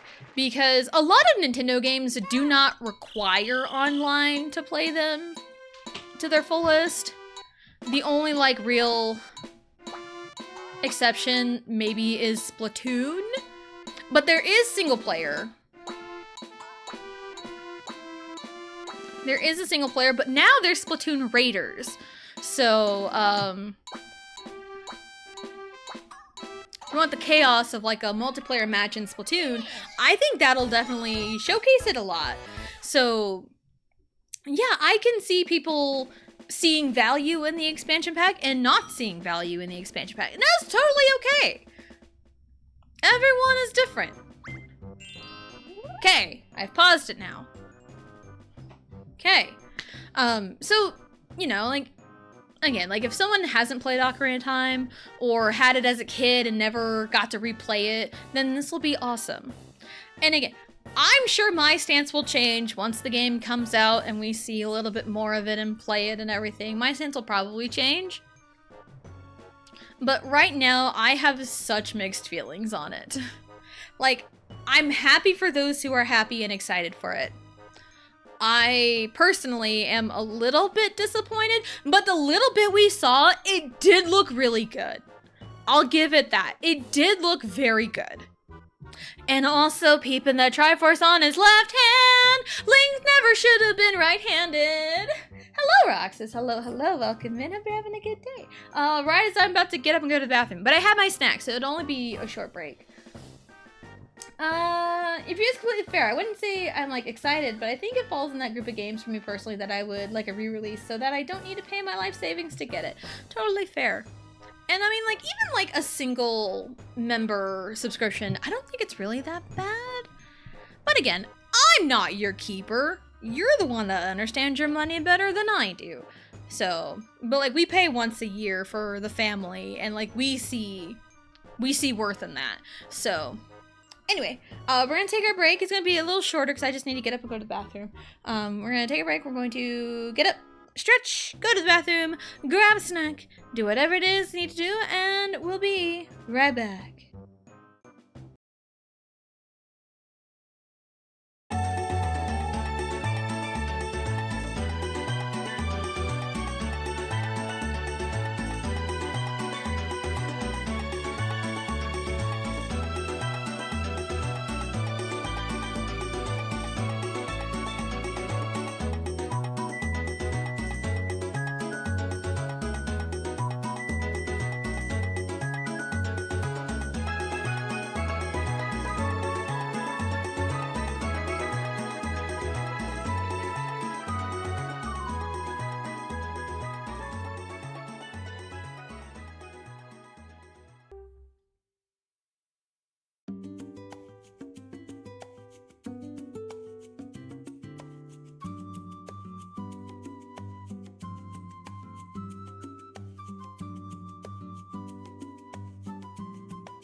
Alrighty, we are back.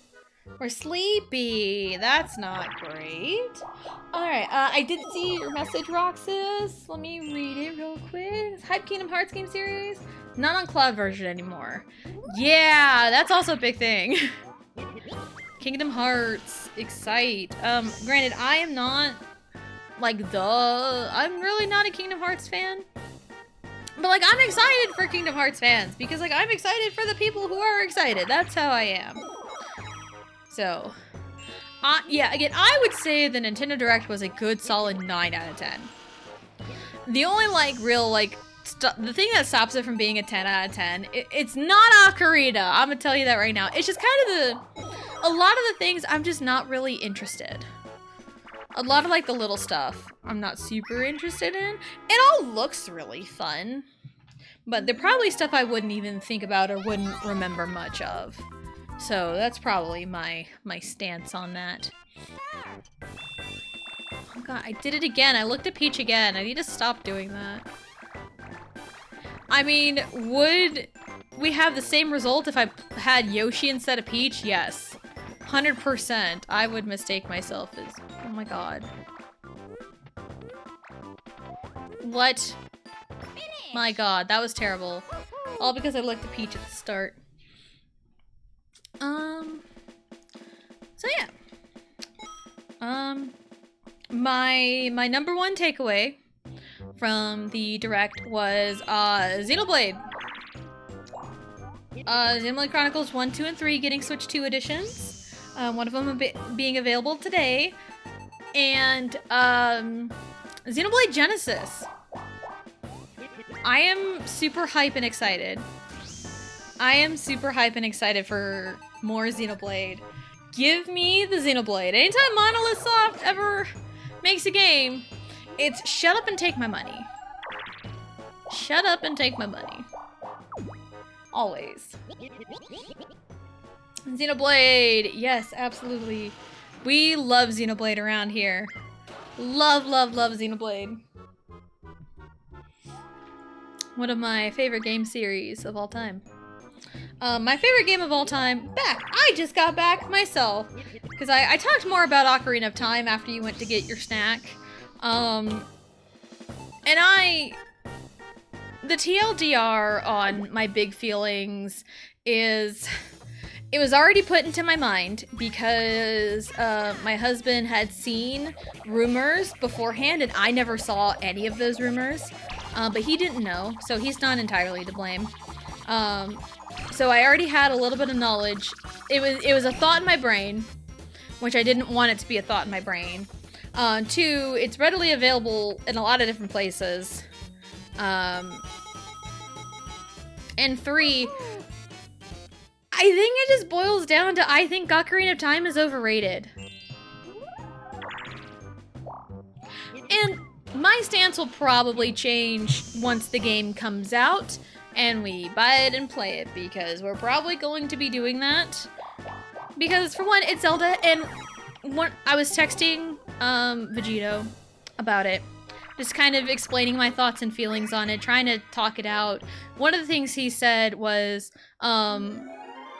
he wishes for it to be Twilight Princess 2 or some other thing. And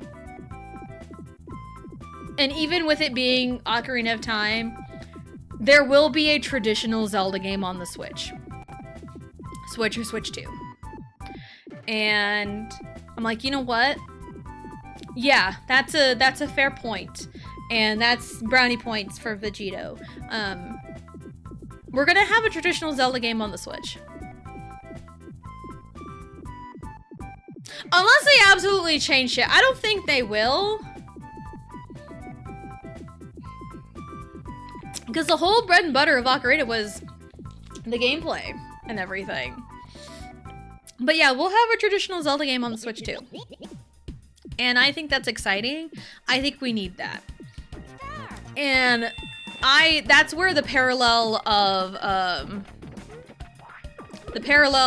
oh no! The parallel of TTYD came in. And because when TTYD, the remake got released, Riley, sit down, please. Thank you. I said sit down, not flop. Anyway, when the TTYD remake got announced, I was super excited, and also really excited for like the older style of Paper Mario, the 1 and 2, the traditional quote unquote, with like the turn-based combat and the badges and the partners. You know, I missed that a lot in the more modern Paper Mario games, like, you know, Color Splash and Origami King. So it was a nice kind of return to form in a way. So maybe this is kind of Nintendo's look on returning to form with the Zelda series. So, and yeah, Ocarina of Time is like an easy push the button, get money, but also it's probably to gauge interest too, to see if people like the style of the Zelda game. And of course people do. So again, it's just, my thing is I just probably think Ocarina of Time's overrated. And I recognize it as the highest rated game on Metacritic of all time. I recognize its revolutionary impact. I recognize all of that. So, and if people say it's the greatest game of all time, objectively, like, I won't I won't argue it. You know, because like, hey, look at the time period it was in. Look at the impact it had on the rest of the series. You know, like, I won't argue anyone thinking it's one of the best games of all time. I will not argue that. It's just, in terms of like the Zelda series itself, I think there are better Zeldas out there that are not quite as accessible, not quite loved like Ocarina of Time, kind of the unsung heroes of the series. Yes, I'm looking at you, Wind Waker and Twilight Princess. But you know, that's just my personal take and my personal stance. And again, I see the target audience. I see it. And I'm happy for those who are excited. I will get over myself. Don't worry. I'll get over myself. Everything will be fine. I didn't even see who has stars. I can try. 1, 2, 3, 1, 2, 3. Give me your star if you have one. Does he have one? He does! Hooray! I did it. Anywho, yeah, that's just kind of my thoughts and feelings on Ocarina of Time. And there's benefits, there's cons, there's that's everything. And I'm sure there were people that felt some type of way about Final Fantasy VII getting the whole freaking trilogy remake when that first got announced years ago. I'm sure there's a subset of people that were really upsetty spaghetti over that. But, and like, I've been on both sides of the spectrum. Like, I think it's cool that Final Fantasy VII is getting this whole, you know, remake trilogy and fleshing out the story and giving it more depth. And even, like, the original was super impactful to the series. You know, I never really had a chance to play it. And, like, I can play the original. We have, like, the port or whatever on the Switch. Like, we have access to it. But I feel like not a lot of people know. Maybe? I don't know. I don't know the logistics of that. I do know the logistics of Ocarina of Time. I probably have to sneeze.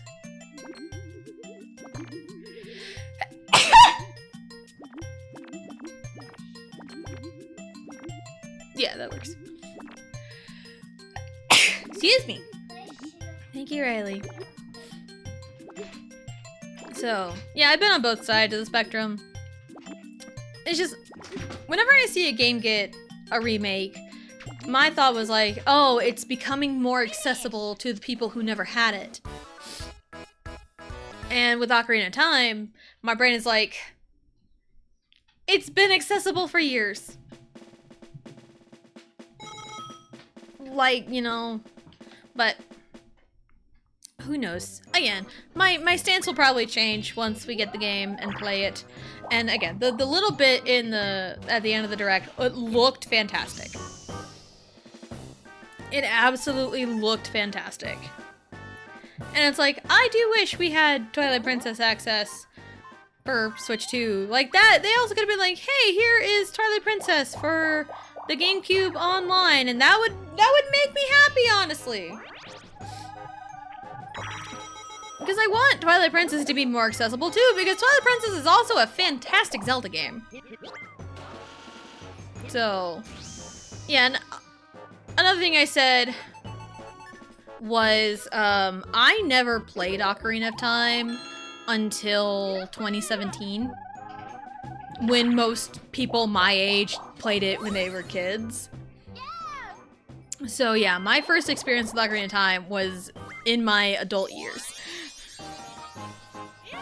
So, and like, I do have, and maybe I also have weird feelings about it. I mean, I did stream through vanilla Ocarina of Time last year. I did do that, and it was fun.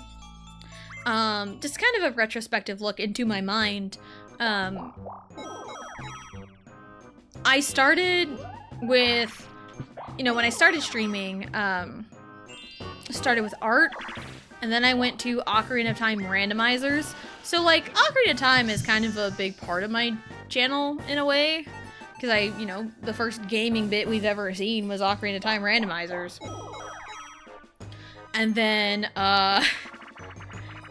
there were the positives, and then there were negatives.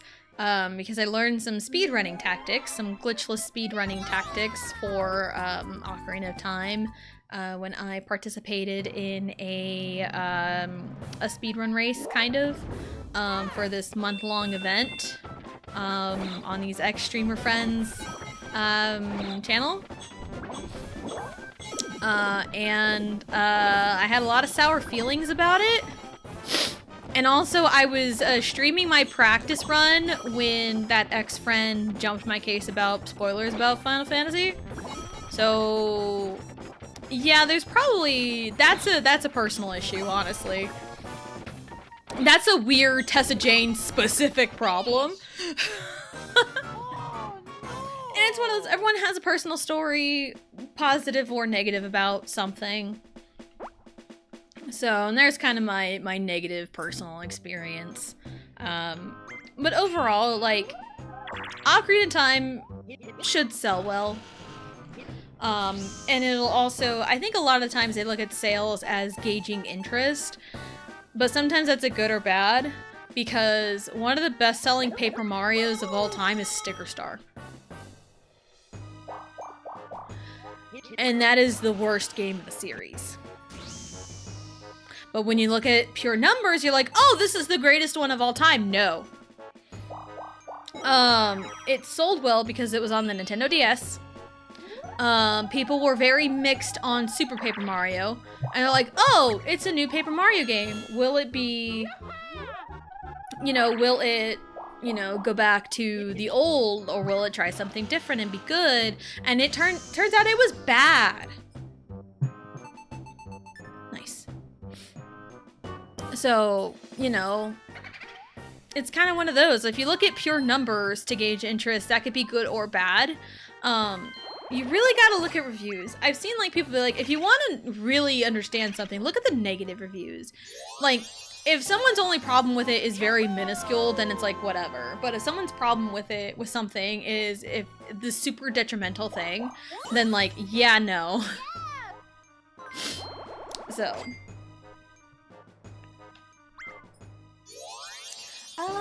that's totally fair. I will never be able to touch Breath of the Wild because my ex made Breath of the Wild his whole personality, so it's ruined for me. These ex-friends that I had? Yeah. And with this person, this ex-streamer friend of mine, it was their favorite game of all time. It was one of the first real video games they played, which I totally understand the sentiment. I understand the personal connection and the story behind it. I understand it. It's when you make it your entire personality that you become completely unbearable. Like, hey, my favorite game of all time is Paper Mario: The Thousand Year Door. Do I make that game my entire personality? No, I don't! There are plenty of other games to hype up and be super happy about and excited about, just in general, But, I do not make TTYD my entire personality. I highly recommend people go play TTYD. It's really good. Because it's my favorite game of all time. Of course, I'm going to say good things about it. And there are good things about Breath of the Wild. Again, my biggest thing about Breath of the Wild and Tears of the Kingdom is that why is Link right-handed? I have always hated that. But yeah, I mentioned it, I think before the break or coming back? I can't remember. But yeah, the Triforce showing up on Link's left hand. Yes, make Link a lefty again! Please! He needs to be a lefty. That's part of him. He's a lefty. Lefties are cool. Lefties are so cool.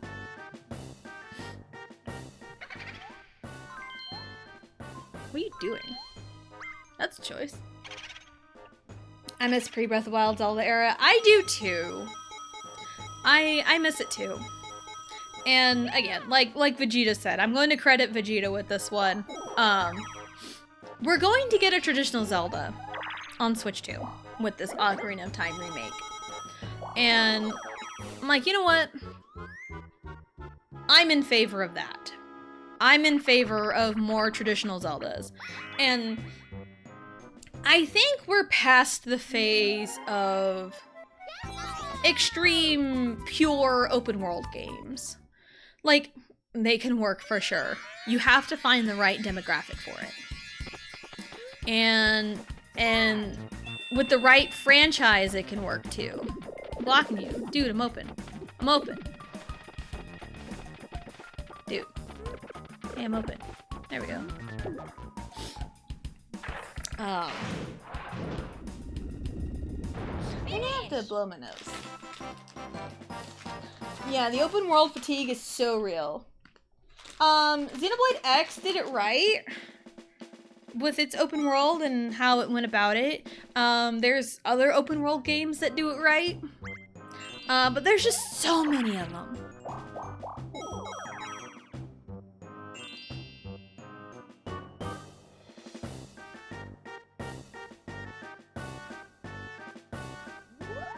Sorry about that, I had to blow my nose. Bruh. But yeah, the fatigue on open world is so real, and when Breath of the Wild came out, it was a launch title for the Switch 1. And at that time, people were getting fatigued by the traditional Zelda formula. Which, again, people get tired of things. It's a cycle. Because Zelda started open world. Zelda 1 is open world. You can do really anything. You can do anything. And then, it started becoming more linear, like more story path with it.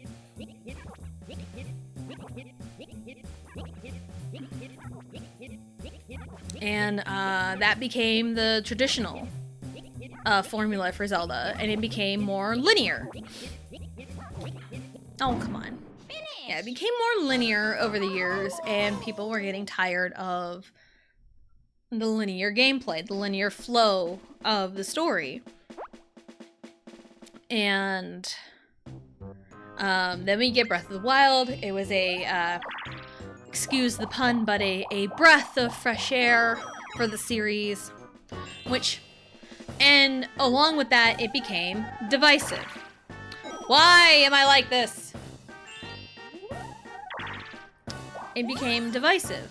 The people that loved it, loved it. The people that didn't like it, really didn't like it. And I believe Tears of the Kingdom started off as a DLC, probably in development, and then later turned into its own game. They really fleshed it out.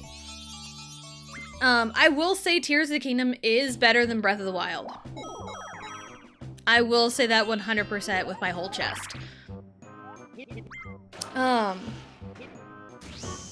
When it's one of those, Zelda originally started as open world, and I feel like you gotta do it right. For open worlds to work, it has to be immersive. You have to be invested into the world for it to work. Breath of the Wild just dumps you off. There's like no real reason to be invested into the world. There was a video that me and Vegeta watched on Sunday, and they went through all of the Zelda games in release order and kind of gave a synopsis for the overall story. The overarching story, if you will. Anyway, it gave a synopsis for like each game. I learned more about the story of Breath of the Wild through that video and through the 10-minute section of Breath of the Wild than I ever did watching any fucking playthroughs of the game. That's saying something.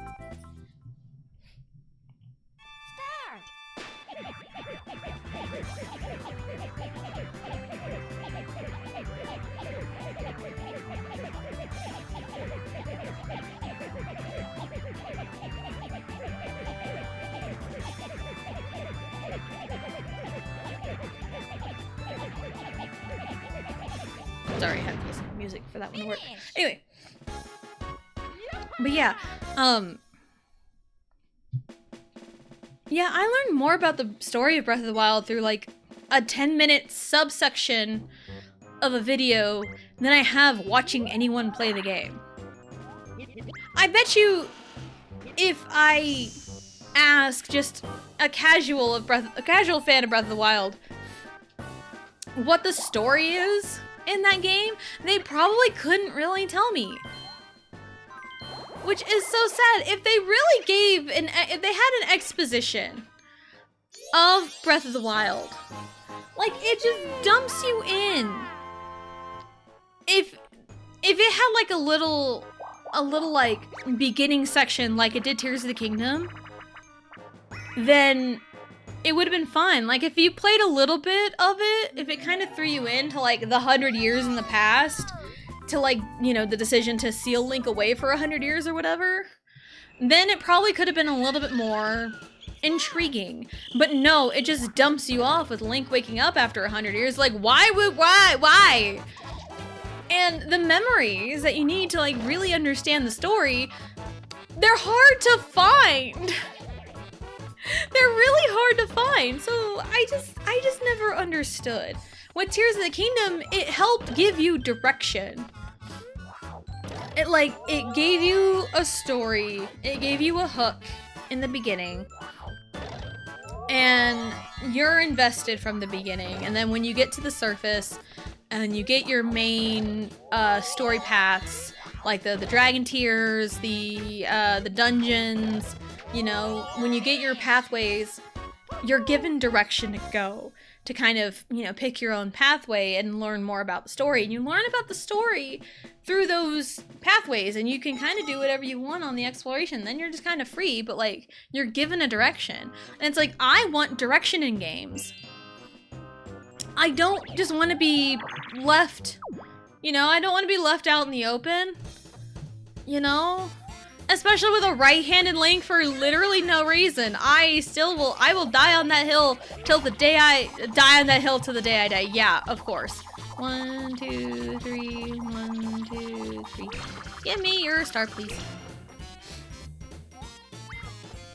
I'm behind on chat again. People get open world fatigue. Open world has become the expectation, but it shouldn't be. Open world is for games that focus on exploration. For example, Code Vein 2 did not need to be open world, and it was not handled well. The way I feel about open world is that it's really hard to do it right without leaving too much world as just space. That's exactly how I feel about Breath of the Wild, and kind of subsequently Tears of the Kingdom too. But Tears of the Kingdom had more stuff to do than Breath of the Wild. Breath of the Wild, you're just kind of dumped in this empty world. Everything just feels so empty. Like, the game was bought for us because Vegeta won it in a streamer's giveaway and got a copy of Breath of the Wild for free. So, I mean, we didn't have to buy the game. So, we'll say that. But watching him play Breath of the Wild, I was so bored. No matter what he did, I was extremely bored, and also the final boss was such a letdown. The final boss was an extreme letdown in Breath of the Wild. Tears of the Kingdom, I was definitely way more engaged, way more invested in the story, and the final boss was fantastic. It was a really, really good one. So, Tears of the Kingdom is just better Breath of the Wild. Honestly. I'm in that camp too. The only thing that would make Tears of the Kingdom just have a little bit more brownie points is if Link was left-handed.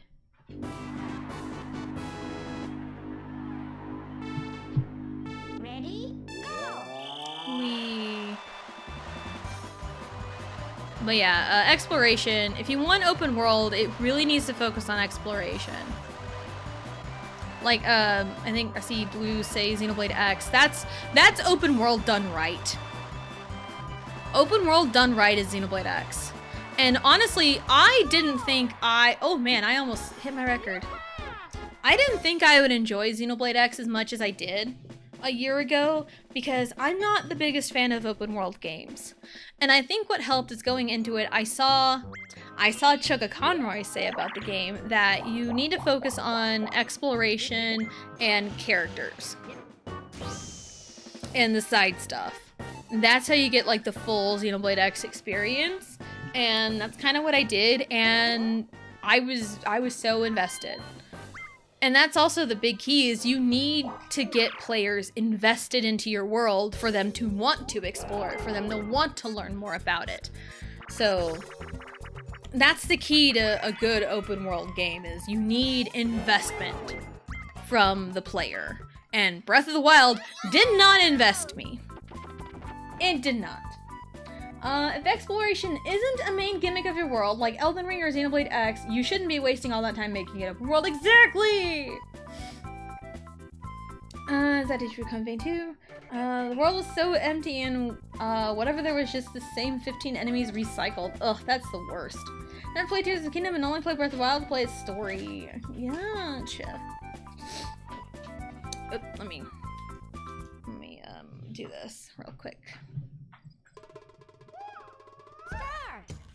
To me, Tears of the Kingdom is a fun game, but it doesn't have the feeling of a Zelda game to me, if that makes sense. I like it more than Breath of the Wild, but the gimmicks to me took me out of that, like, Zelda setting. Yeah, I totally get it. Yeah, Breath of the Wild and Tears of the Kingdom really is just a new game series, just slap the Zelda name on it.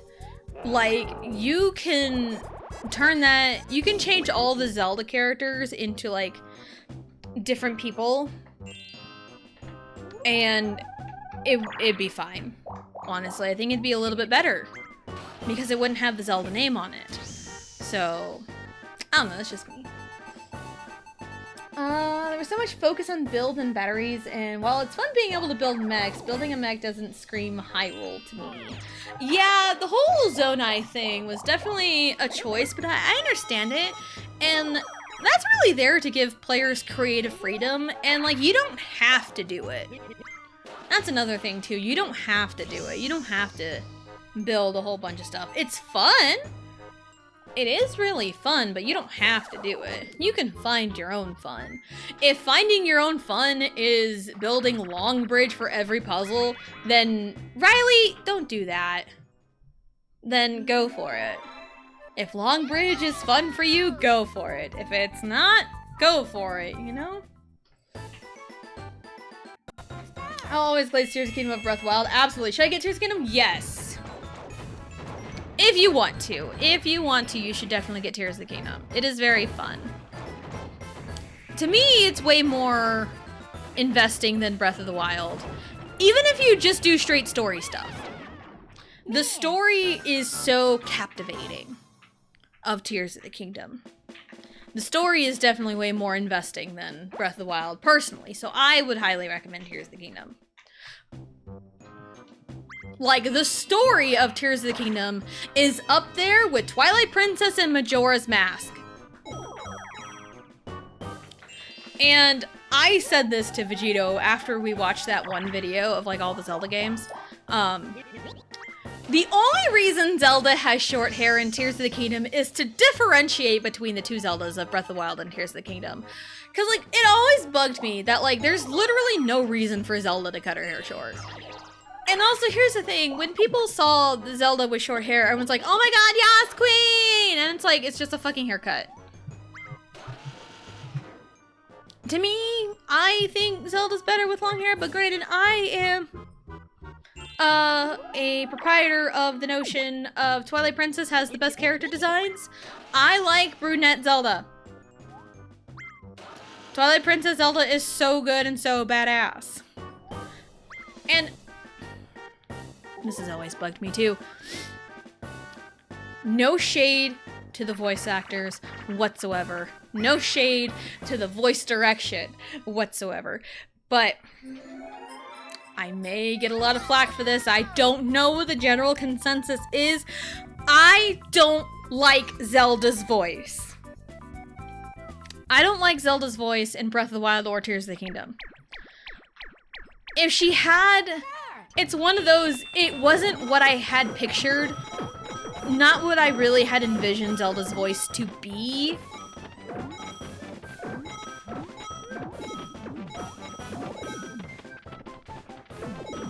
So it's like, never really thought of her voice like that. Finish.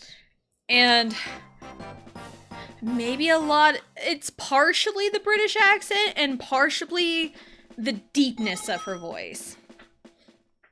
If you want to hear what I think Zelda's voice should be, just go find a Twilight Princess VOD. Scrum through my YouTube channel, find the Twilight Princess VODs, find the scenes with Zelda in it. That's kind of what I picture Zelda's voice to be. A more light and regal, and yes, you must help us, Link.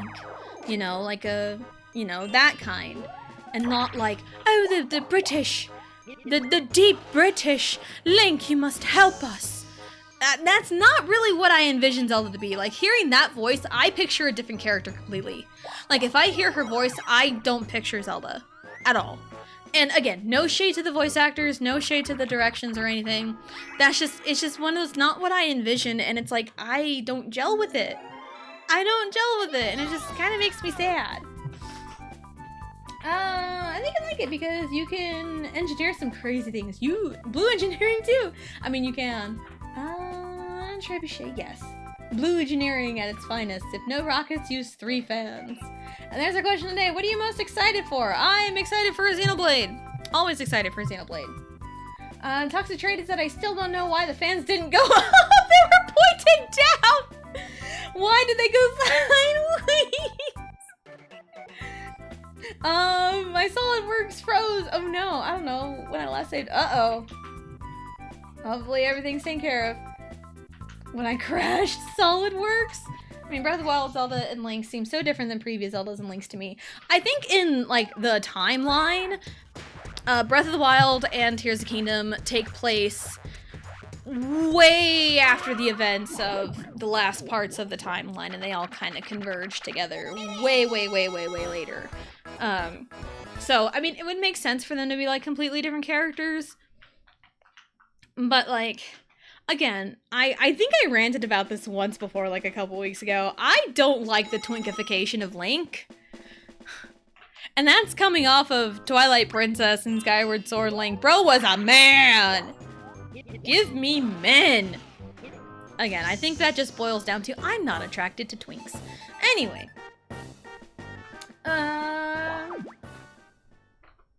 You don't have to do it. Oh, trust me, I know. You can beat the game on 1 battery. Ask her how, she knows.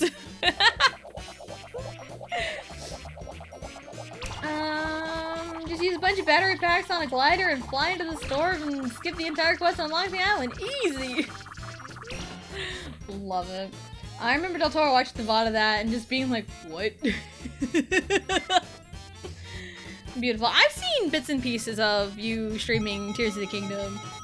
It was a treat. I'll go one step further. I don't think Twilight Princess Zelda is brunette.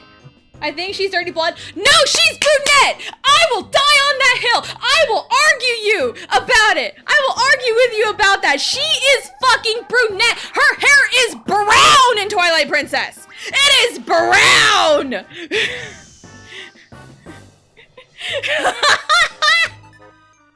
Anyway. Yeah, like, okay. I'm gonna look this up on my laptop monitor.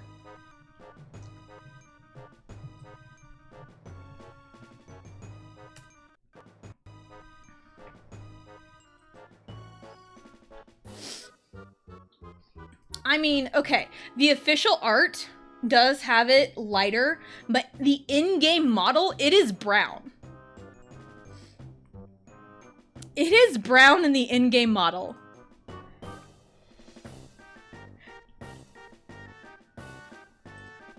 And even, like, looking... Okay.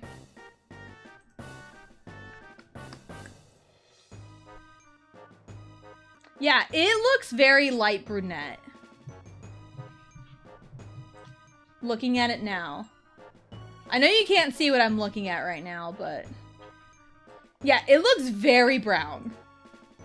Looking at Puppet Zelda now.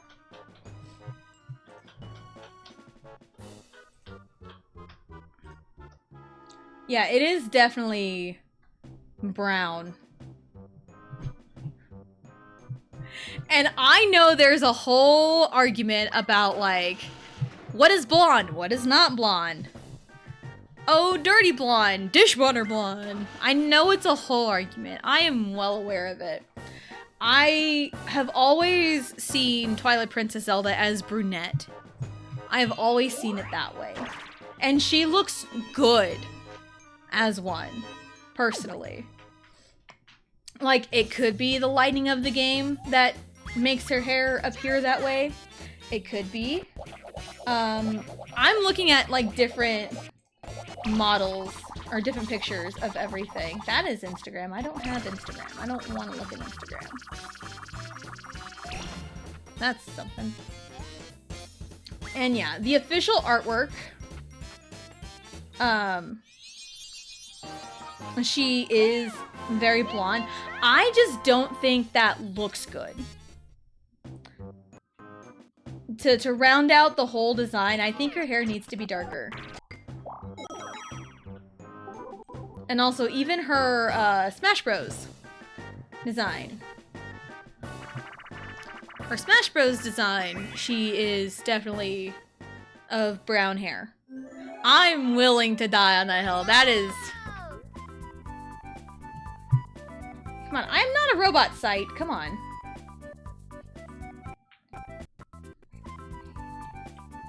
Yeah, her Smash Bros. Model, that is definitely brown hair.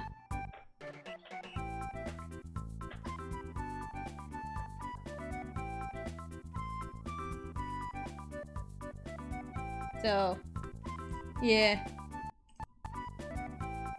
Anyway,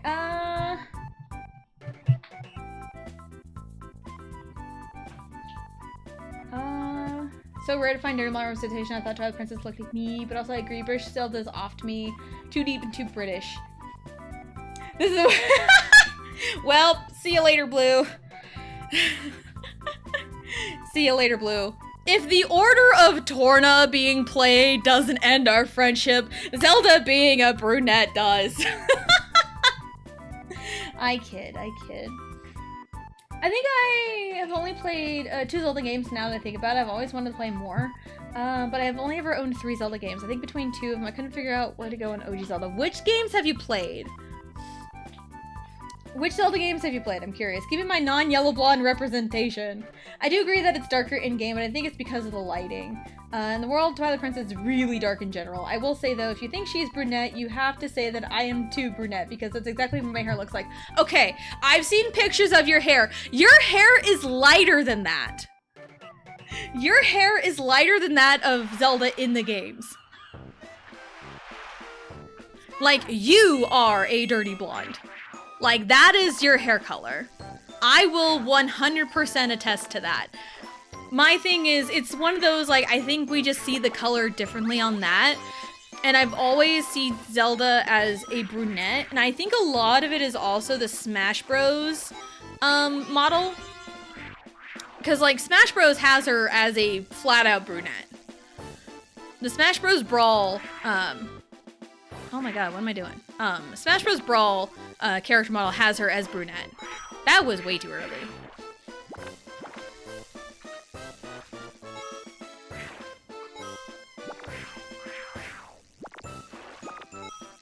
And I want to say, I don't think my sister's natural color is about the same as yours, but my mom always praised my sister's natural hair color as honey blonde. And I think that kind of goes into that realm too, of like the level 7 blonde, the dirty blondes, you know, like that honey blonde. I should probably dig up a picture of my sister from like her senior pictures or something, because my mom always loved her natural hair color. She hated it when she dyed it. Bluenet. The thing we agree on is that she looks fantastic. Yes, 100%. Best looking Zelda, honestly. She is one of the most badass Zeldas. I use official art as character reference because in-game world lighting will change how something looks. Yeah, I agree with that too. And looking through the pictures, I do see that. And like, official art definitely has her very light, and it looks so off to me. it looks so off. Because, like, I think her hair just needed to be just a little bit darker in that official art. And also, again, Smash Bros. Has their hair real dark. You know, like, parts of the game, the lighting of everything makes her hair look real dark. So it always looked brunette to me, and it always looked really good on her. You know, I think she should just keep the brunette. But I understand character design, too. You need, you know, everything. But, like, you show a picture of, even, like, you change it to be, like, pure brunette, yeah, you can recognize that that's Zelda. Very regal, everything. Also, she wears purple. She wears purple, and that makes me happy. It's like with Espeon, whether or not Espeon is pink or purple. Espeon is a light lavender. Espeon has always been like a light lavender color. I have never heard of people calling Espeon pink. Espeon's always been purple. Its shiny is very ugly, though, I will say. I hate the green shiny on Espeon. Anyway. You relate to me in where you try to make a character on a game and the blonde hair color is so wrong and you're just like, man, I wanted to make me. I feel that too! I feel that too. I have felt that way for a long time about, like, redheads, too. Because for a long time, a lot of redhead options are just, like, actual straight up red. Like, as red as Mario's hat. And it's like, no! Give me the ginger orange.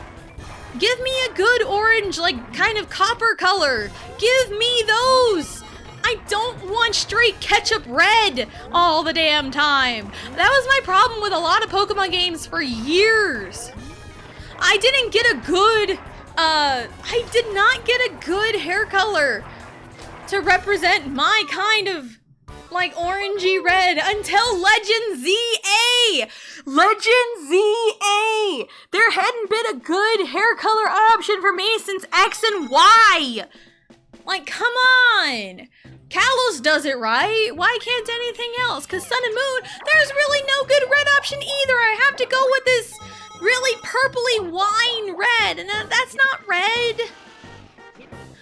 And the option in Sword and Shield is the bright ketchup red. I'm like, I don't want that either. Like, I'll do it, it's fine, but I don't want it. Scarlet and Violet's the same way. There's a scarlet and a red, and the only difference is one's cool tone and one's warm tone. That's it. Give me orange. I want orange, please. Give me orange, Pokemon. Anyway. Ooh, that one made me lightheaded. I have gone so off the railing today, it's crazy.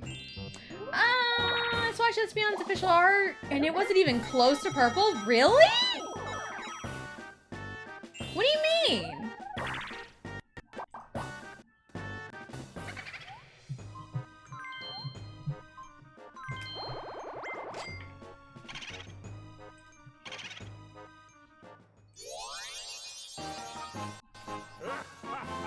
That looks purple to me.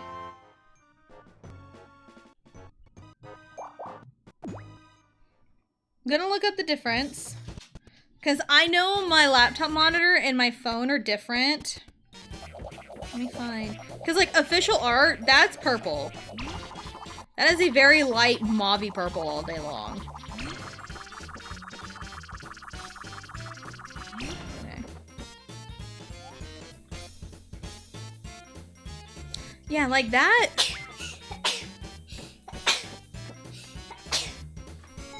Bless you, Riley. Yeah, like anime, I can see it being pink here and there in the anime, but in the games, in the official art, that's purple. That's a very light purple. But it's also like one of those colors where, like, kind of a shifty color. I have never heard people say Espeon is pink, but it's one of those I can see where they come from on it. You know, but like I've always seen Espeon as a light lavender purple.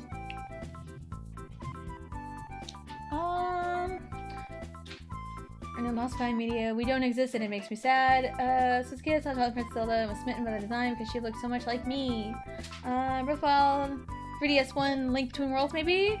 Yeah, that's Link Between Worlds. The one where you become a painting. I have not played Link Between Worlds. I want to, it seems interesting.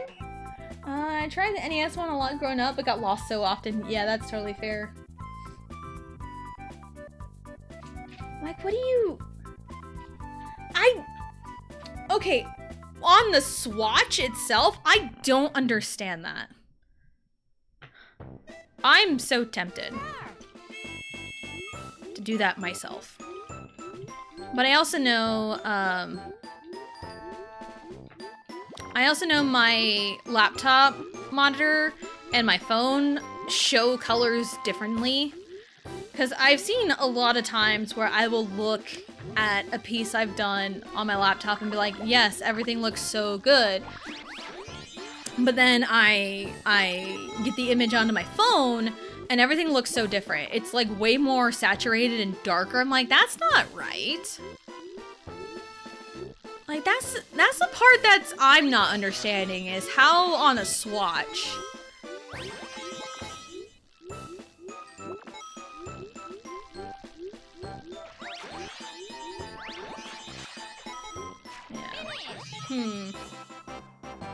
I might do that later. It's one side or the other. I'm sorry, I'm so far behind on chat. 4 brown options, and you can have yellow, red, black, and white if you're lucky. I know. Legends EA, Misty Orange. Yeah, give me that color, please. Pokemon devs forgot all about the Orange Islands. Yes. Hello, Big Obama, and hello, Fetch Dog. Hello, hello, welcome in. Hope you're all having a wonderful day. Sorry, I'm so far behind on chat. I've been crazy today.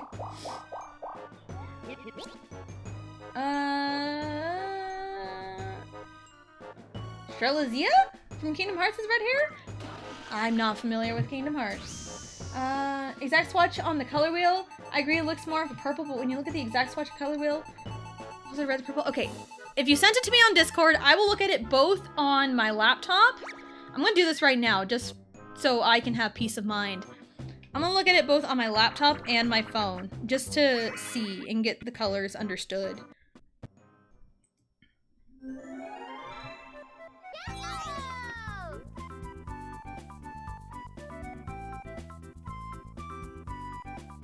Oh, I'm doing a thing. And you really think that image is blonde? I see brown there.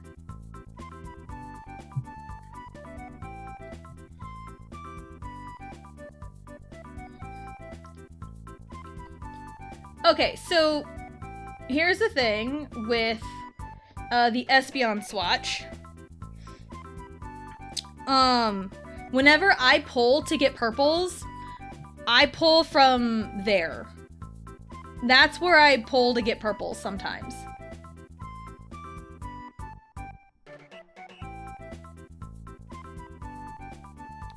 So I will pull down from like towards the gray and towards the bottom towards black. If I need like a good like mauve-y purple or like a kind of in the realm of what I need, that's where I pull from. So I always see Espeon as purple. Like, yeah, you trend more towards saturation, you get pink. But like, that's probably just us as artists and we see these colors differently. That's probably how I'm taking that. And looking on my phone, I really, the Smash Bros, it really does look brunette to me. And your hair looks way more blonde. I know you pulled the colors and everything. I think a lot of it is just context clues. I'm dying on this hill.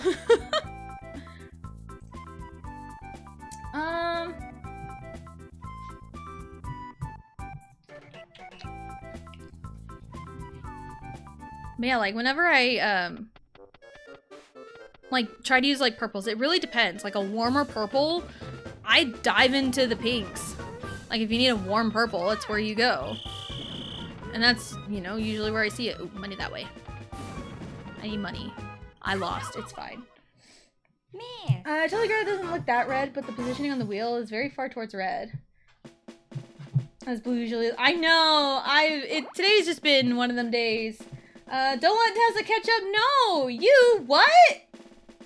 Send a wiki link for fire? No. Don't do that. I can look that up myself.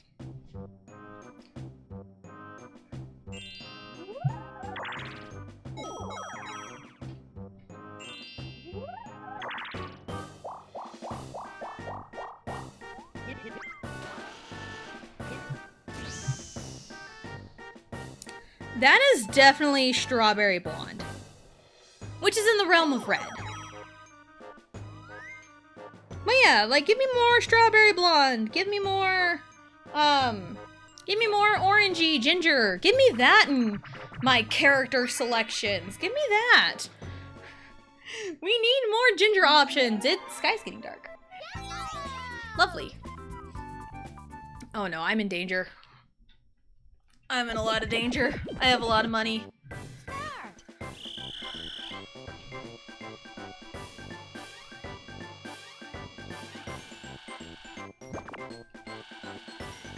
Oh, thank God. We don't need another 69 situation again.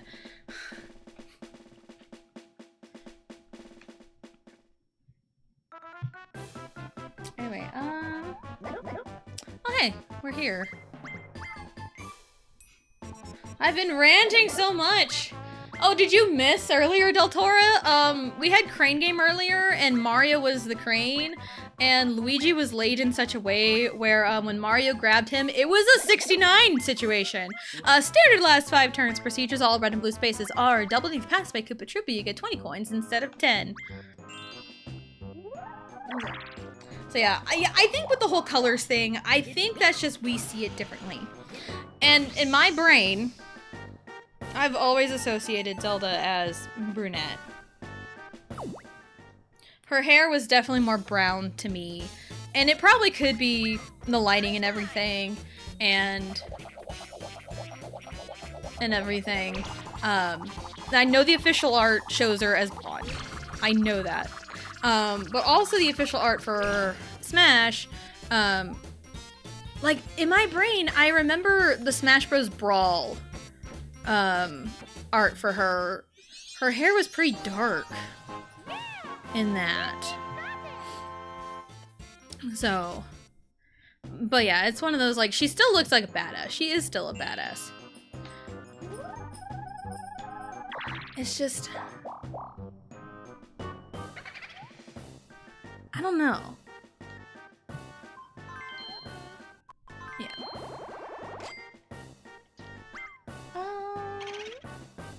Can I get going? No worries, Johnny. No worries.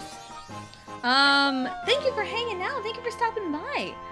And, take care. Absolutely.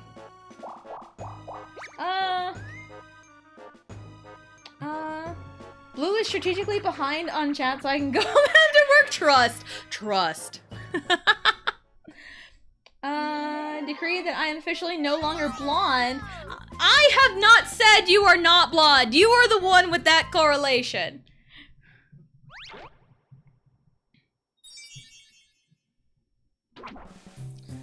I have never said Blue is not blonde. I have never once said that. In every picture I have seen of Blue, her hair is definitely blonde.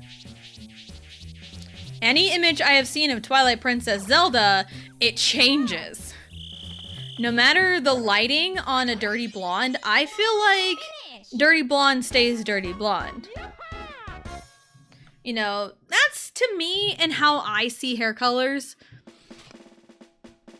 We can probably attest it to everyone sees the world differently and everyone sees colors differently. Yeah, anytime I see anyone with like dirty blonde, I'm like, that's dirty blonde.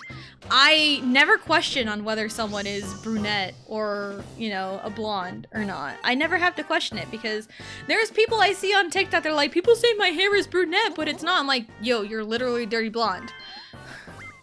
So, yeah, it's probably just how we see colors.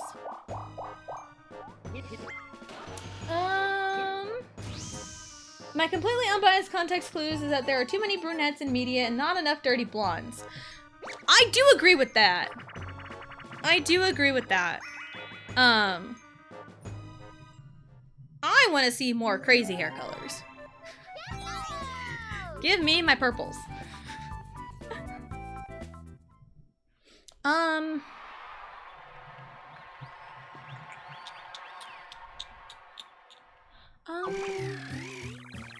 Surprised at the amount of people complain about Nintendo Direct. I've seen brunettes change to dirty blonde in the sun. And sunlight definitely affects color too.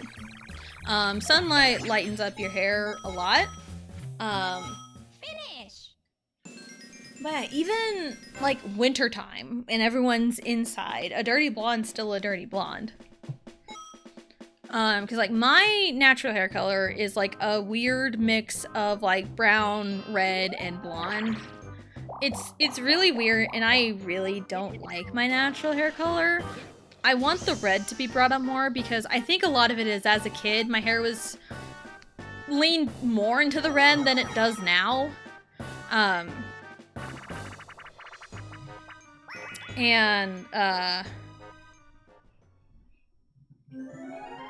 it was always like ingrained into me, like, oh, Tessa's the redhead of the family.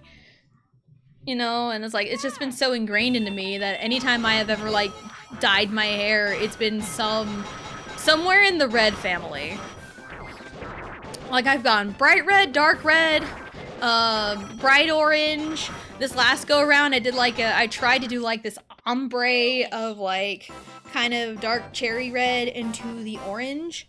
I had a vision and it worked out pretty good, but like that color has been very faded since I did that a few weeks ago. So, but like anything in like the red and the oranges, I tend to dye my hair. So,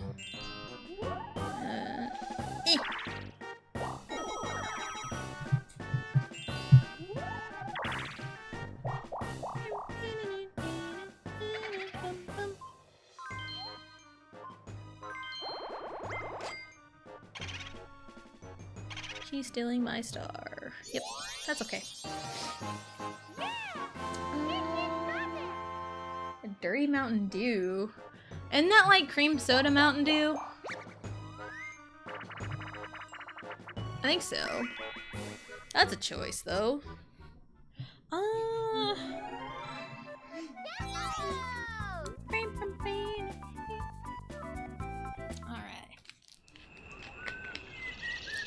Okay. Start.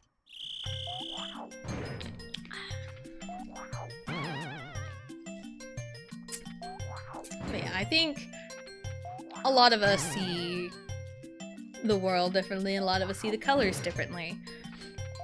And I'm sure people would see my natural color and be like, you're not a redhead.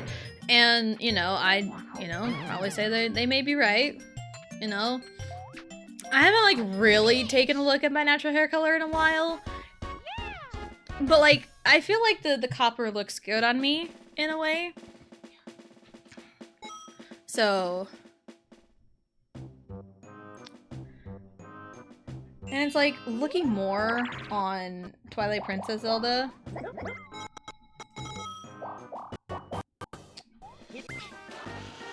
It's like I can recognize that there are parts where it does look dirty blonde. I think where I'm getting it is I'm seeing like the main color underneath the highlights, which is definitely more brown. Like, if I were to, like, highlight brown hair in an art piece, I would pull from, like, the gold colors. Because that color highlight just looks really good on brown hair.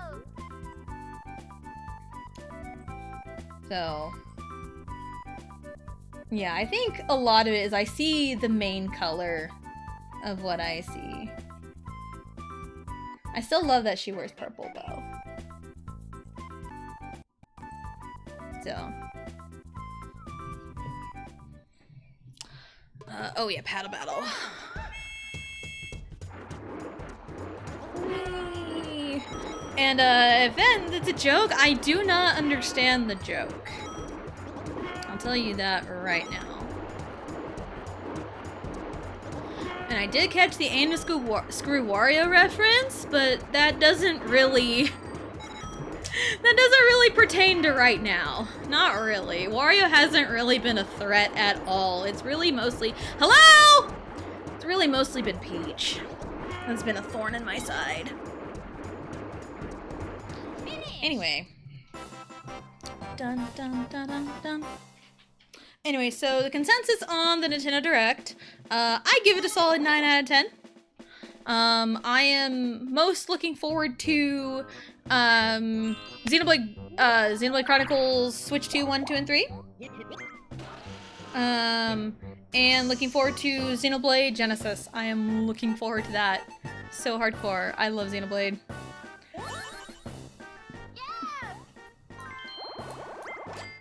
I wish we got more stuff announced for the GameCube on Switch 2. I wish we got more stuff for that. Because they just kind of drop some stuff here and there. It's like, here you go. Here you go. And it's like, we need, where's more? Where are all these games you promised? And it's like, Is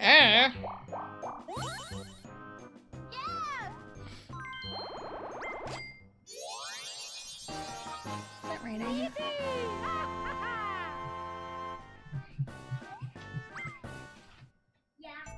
Is it raining? Yeah. Okay, it's raining. Cool. It's raining at 3:49. I'll hear more on games and practices. Cause like a little bit of rain's not gonna hurt anything. It's the stuff that comes with it. Riley.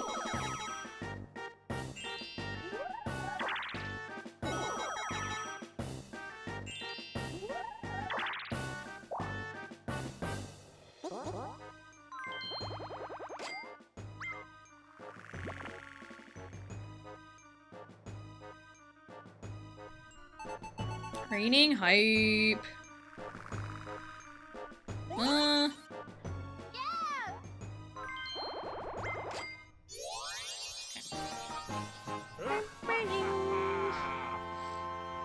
So, yeah.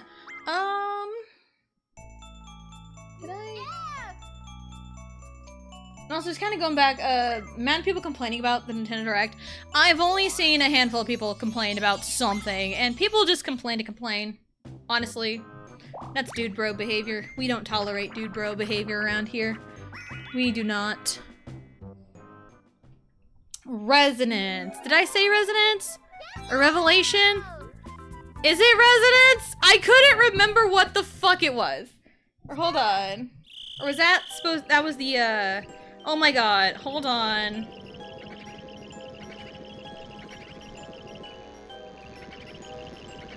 Yeah, it's Revelation for, the 7, and then...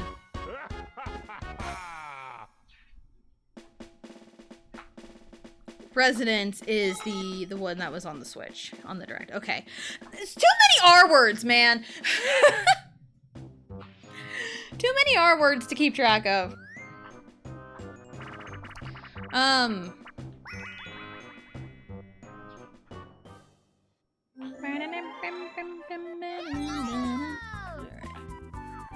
Yeah, too many R words to keep track of.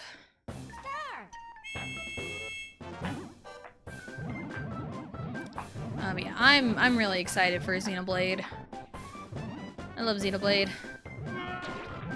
Eh.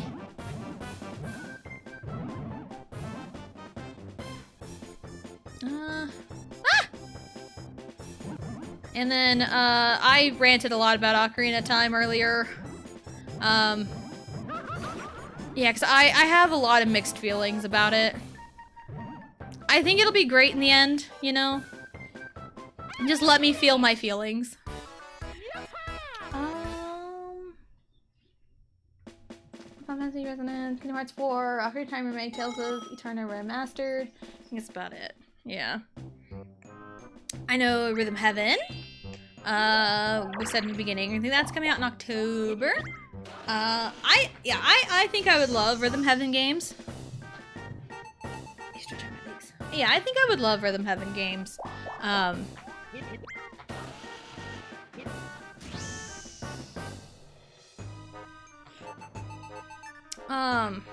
They just look really, really fun. I think I'd like Rhythm. Trying to remember. Yeah, just trying to remember everything. There was a lot of like little stuff that seemed really interesting. Yeah, like the big things were Xenoblade and Ocarina of Time, and I said my piece on that one. A lot of mixed feelings that'll probably change once the game comes out, one of them things. So,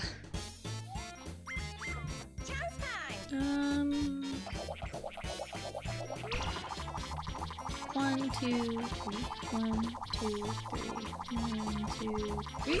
Give me your star, please. I didn't see how many turns we had left.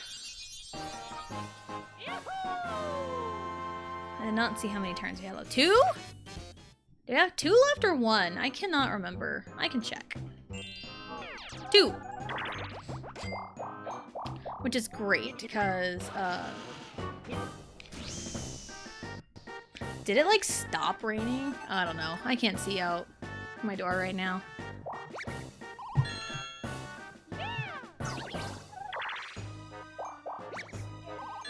Okay, you can go sit down, Riley.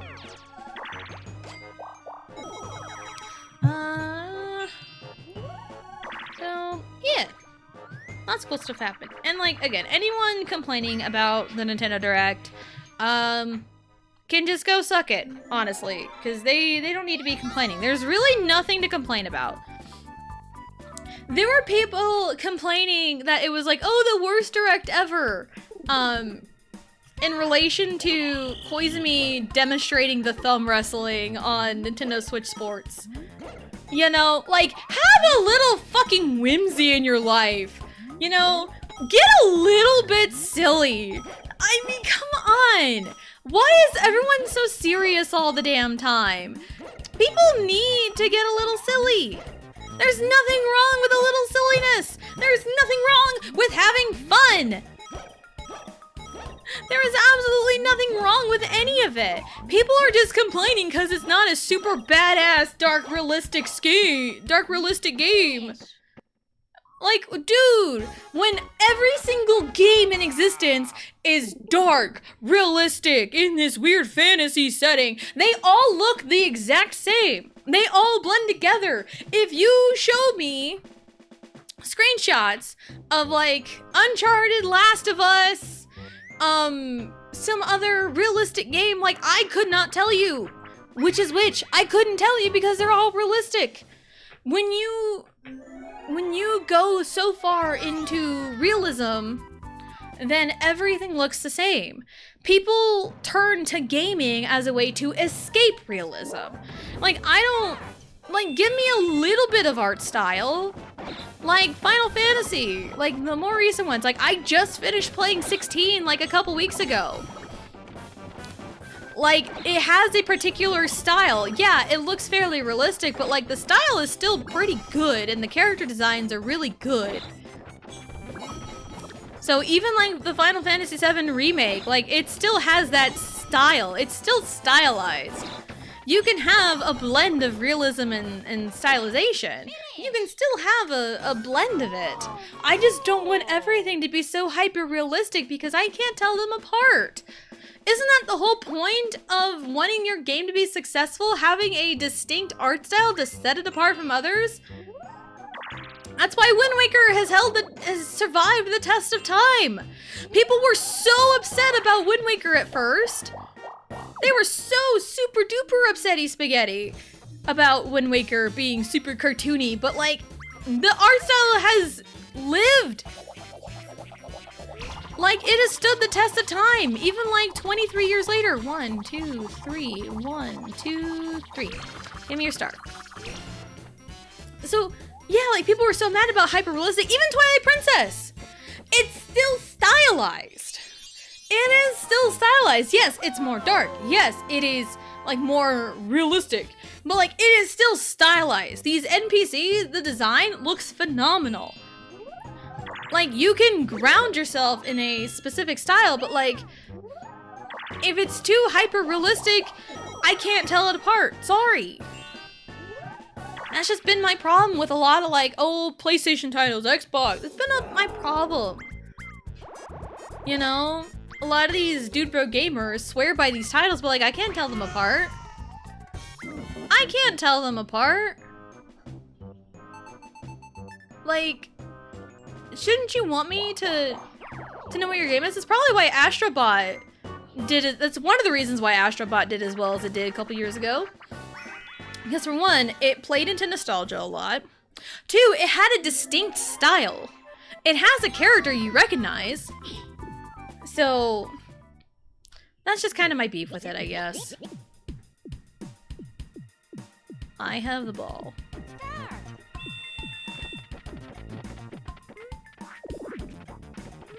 Ta-da! If you showed me... Oh, I'm not the target audience anymore? I mean, they were never the target audience to begin with! It's not that they're not the target audience anymore, they weren't the target audience to begin with and they're still bitching about stuff.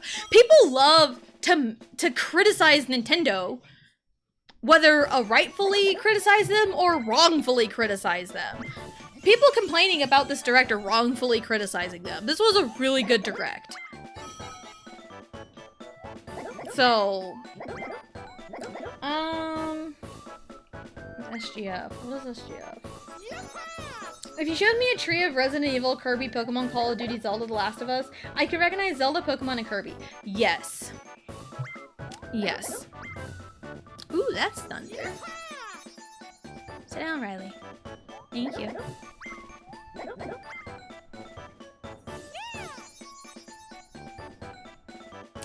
Okay, now we're getting into...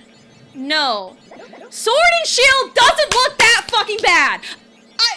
Another hill I'm going to die on. Man, we're really getting into it. Sword and Shield's not that bad. Okay, let's just... People criticize Sword and Shield's graphics because of a tree! Because of a fucking tree! It's so fucking ridiculous that people criticize Sword and Shield because of a damn texture on a damn tree! It really isn't that fucking bad!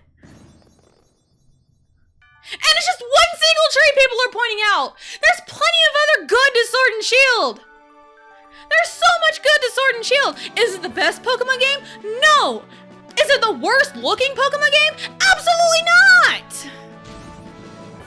Have you seen Gen 1 sprites? They're kinda ugly, I'm not gonna lie! There are good and bad to every Pokemon game, but if you're gonna criticize Sword and Shield, there are plenty of other things to criticize Sword and Shield about than a damn fucking tree!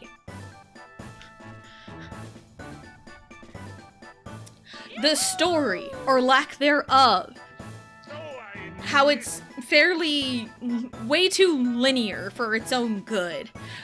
Sections of the game where you should be tagging with Leon instead of being like, oh, we can handle it. The story getting dumped on you in the last like 5 minutes of the game. Those are solid criticisms of Sword and Shield. What is not a solid criticism of Sword and Shield is the graphics on the tree. A texture on a singular tree. Like, there are plenty of other things to criticize Sword and Shield about than a damn tree. So, I'm not gonna take that joke lightly, honestly. I understand it being a joke, but it's not a good one. Oh, I landed on 3 happening spaces? Crazy. I mean, and if you didn't like the open area, that's fine! But you didn't have to make fun of the graphics of it! The wild area was honestly a proof of concept for a more open world in Scarlet and Violet. So, and like, I liked the wild area. It was kind of fun to go back to every so often. And also, I want to say wild area and Route 10 is where you can find Ice Cube. That's my favorite Pokemon. And also, my favorite Pokemon of all time comes from Sword and Shield. So I will not take any more unnecessary slander. Sorry, my friend called me. I'm back, but he said he's going to call me back in a bit. LOL. I thought you left because the whole blonde argument. There was a part of me deep inside that felt really bad that you left because I said something about being blonde or not. I'm sorry. I thought the open area was fun in its own way. Sprinting away from a random long strong Pokemon was silly fun to me. I know, there's the Onyx in the beginning. There is a Gallade that likes to spawn in a certain spot and loves to chase you. Oh, that's funny. No, you're good. Okay. Part of me felt really bad and I was gonna like send you a message like, hey, are we okay? Also, you missed a hell of a rant. You missed a hell of a rant. I got fired up. Woo! We do have ads going on right now. But yeah, you missed a hell of a rant. I've been watching the direct with Alex when Geekon gets home, so he was calling me to catch up. Gotcha. No worries. You're good.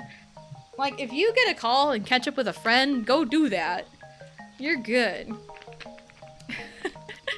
But it's just the timing of it. I'm like, did I do something wrong?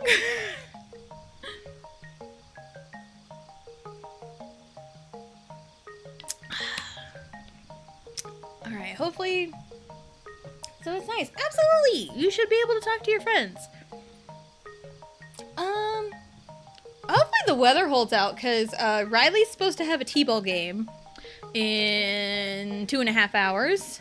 And Allie's supposed to have a softball practice in 2.5 hours, so hopefully the weather holds up. Even though it's raining and thundering right now, that's cool. So yeah. Hopefully that holds up, so they get to play their games.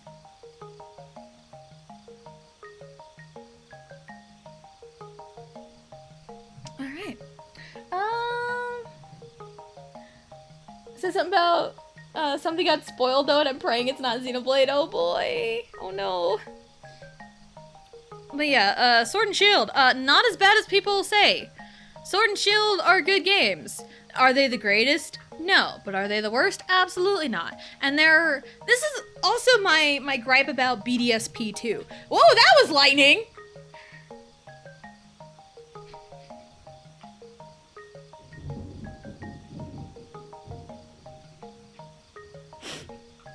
That was lightning. I should probably wrap up. I mean, knock on wood. We usually don't lose power. Usually. So, I think I'm okay for a little bit. I'm really forcing my hand here. But yeah, there's plenty of other things to criticize BDSP over than the art style.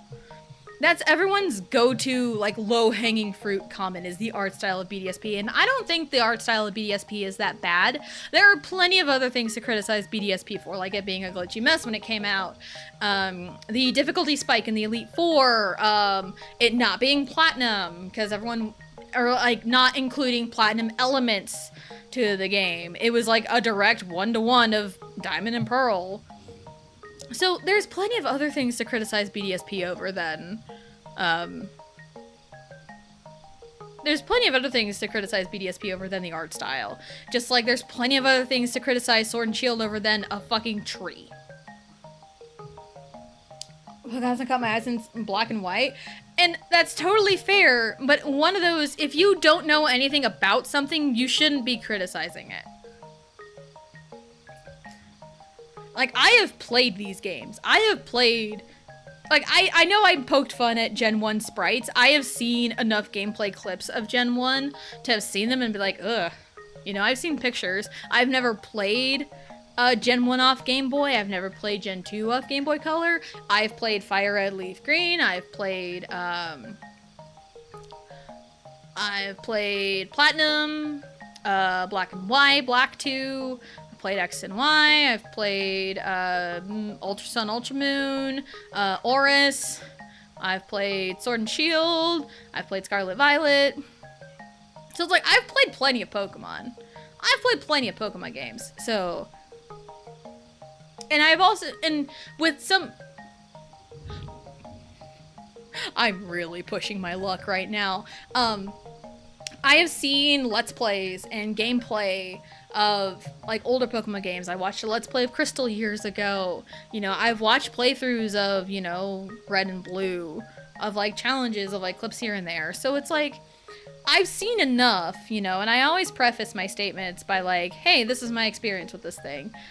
You know, but sometimes you could just tell by the gusto of which I speak that I feel so passionately on it because I am knowledgeable. I'm not stupid. Like, I may act stupid sometimes, but I am not stupid.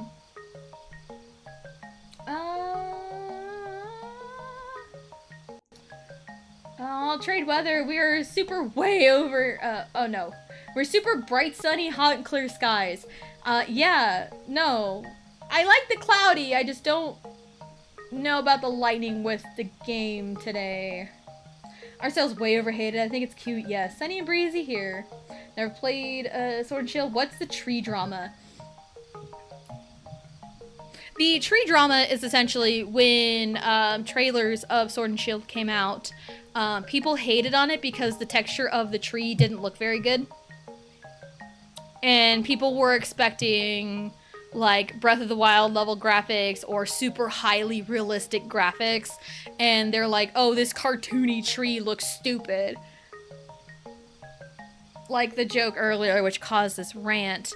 I say joke in quotes because I didn't think it was very funny. About like, oh, I can't tell if this tree is N64 or not. And it's like, no, I'm not gonna take this stupid slander. It really doesn't look that bad. It does not look that bad. I've played Sword and Shield a bunch of times. It really doesn't look that bad. Like, could Pokemon do better? Of course they could. You know, but like sometimes you just gotta stick to your guns on an art style. It really isn't that bad.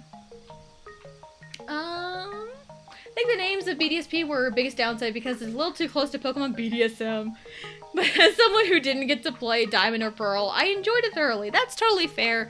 I was fortunate enough to have access to Platinum because my husband had a copy of Platinum. So he was like, if you want to experience Sinnoh, you should just play Platinum. And I highly recommend that if you have access to it. I can totally understand people not having access to it because nowadays it goes for a real high price. It's stupid expensive. I hate the BDSP acronym. I hate it too. Don't worry about that. I hate it too. My favorite acronym right now is WEWA.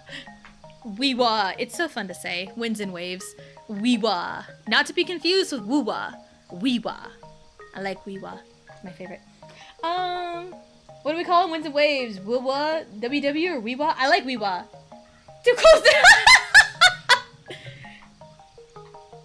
I literally just said how I like WEWA. I like calling it WEWA and not to be confused with WOOWA. WEWA is just fun to say. I think it's fun to say. A cartoon in my cartoon game? How dare. I know, crazy. Not everything needs hyper-realistic graphics. Okay? That's my number one thing. And also, hyper-realistic graphics blend in with, like, literally everything. Like I said, Wind Waker stands the test of time because it committed to the art style. My hot take is that I like art style of Arceus a lot. I hear it gets shit on all the time, but I think it's reminiscent of traditional Japanese arts with cartoony anime style of Pokemon. That Tesla Blue Wavelink has been restored in some roundabout way. I also think WeeWa teeters too close to Wee Wee. To Wee Wee.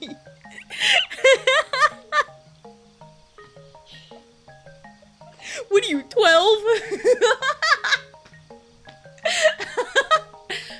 But again, we need to get a little silly. Okay, we need that little bit of silliness.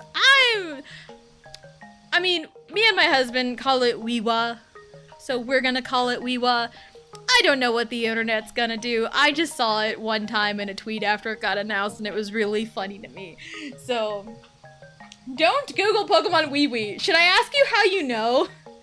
How do you know that? How do you know not to do that? Did you do that? Granted, you can just Google a Pokemon, and you can find, you know, images of it. The top 3 Pokemon that come to mind that you should not do a face value Google search on is Gardevoir, Lopunny, and Lucario.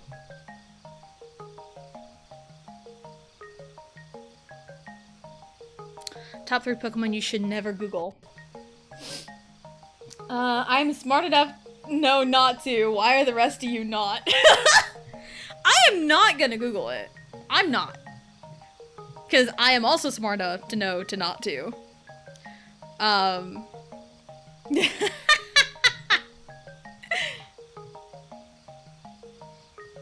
would imagine they're probably gonna see how the fields are after the rain stops. And see if the storm blows over for t-ball and softball practice. That's my best guess.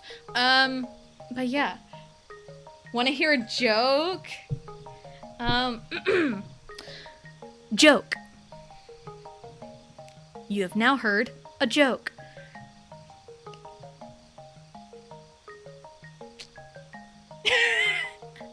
There were 1,000 ways I could have taken that.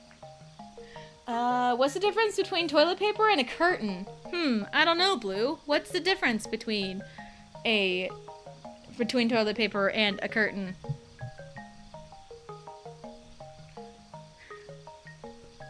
Drum roll. I need a drum roll sound effect. Drum roll. Ew.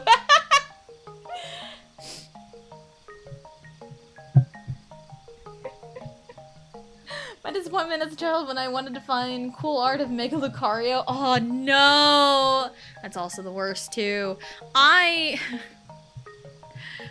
feel that disappointment because when I was young, I wanted to look up pictures of Tsunade. And as a young child, with Google at her disposal at like 1 a.m., it's one of those, I had literally no idea what I was looking at, for one. Because I couldn't tell what it was. Because I'm going to describe this for you. Like, it sticks out in my mind because my mom caught me looking at it. And I had no idea what I was even looking at. I don't even know if she, like, saw it or not. I don't even know if she saw it or not because I closed out of it quickly. Because I'm like, I didn't know what I was looking at, for one. But I was just scared that, like, you know, I was on the computer at, like, 1 a.m. and, you know, mom was there. But, I was looking at pictures of Tsunade because I wanted to see her design. I wanted to see pictures of her because she looked so cool. I'm, like, maybe 10 years old. This one picture, had her, you know, bent over. I'll say that much. Bent over a little provocatively. And again, I had no idea what I was looking at. I'm 10. I wasn't taught anything. So little 10-year-old me was like, what is this? This doesn't look correct. Or like, I don't know what I'm looking at. And then, yeah, now that I'm older, I know exactly what I was looking at. And I shouldn't have been looking at that. But also, that shouldn't have been on like the first page of Google. So it sucks when you're trying to Google images of certain things and characters, but then everyone and their freaking dog sexualizes them. It's stupid. It sucks. That's gross. Remind me to never visit you.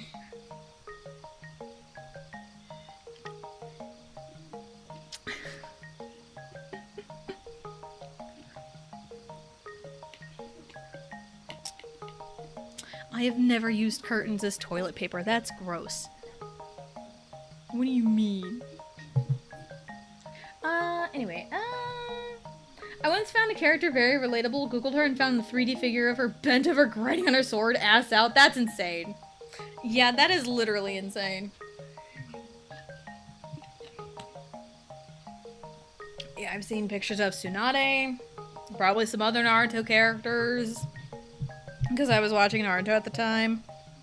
Not to mention, you know, other, like, characters, ships in, like, romantic fashions, non-romantic fashions, you know, but I was young. I didn't know. Last time I tried to relate to a video game character, yeah, and also, imagine being a redhead. I mean, I'm not discrediting anything. It's just, I see it a lot with redheads specifically. And I hate it so much. She doesn't use curtains. I say as I am hanging curtains. I have curtains up everywhere. They're nice. Anywho.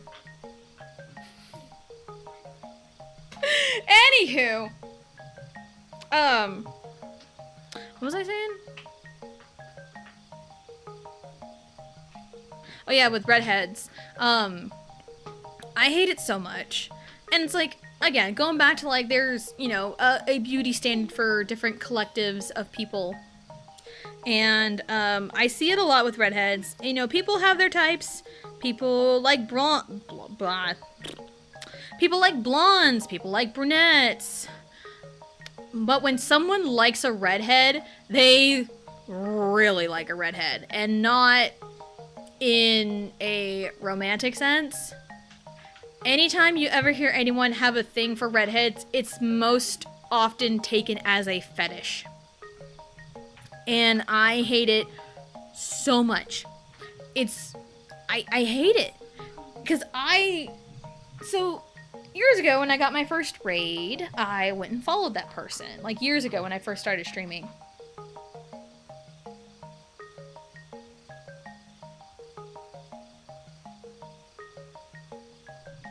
Okay, so yeah, when I first started streaming and I got my first raid, I went and followed them. And, you know, just to be like, hey, I got my first raid, that's awesome. Just to, you know, build community. And this person was a guy.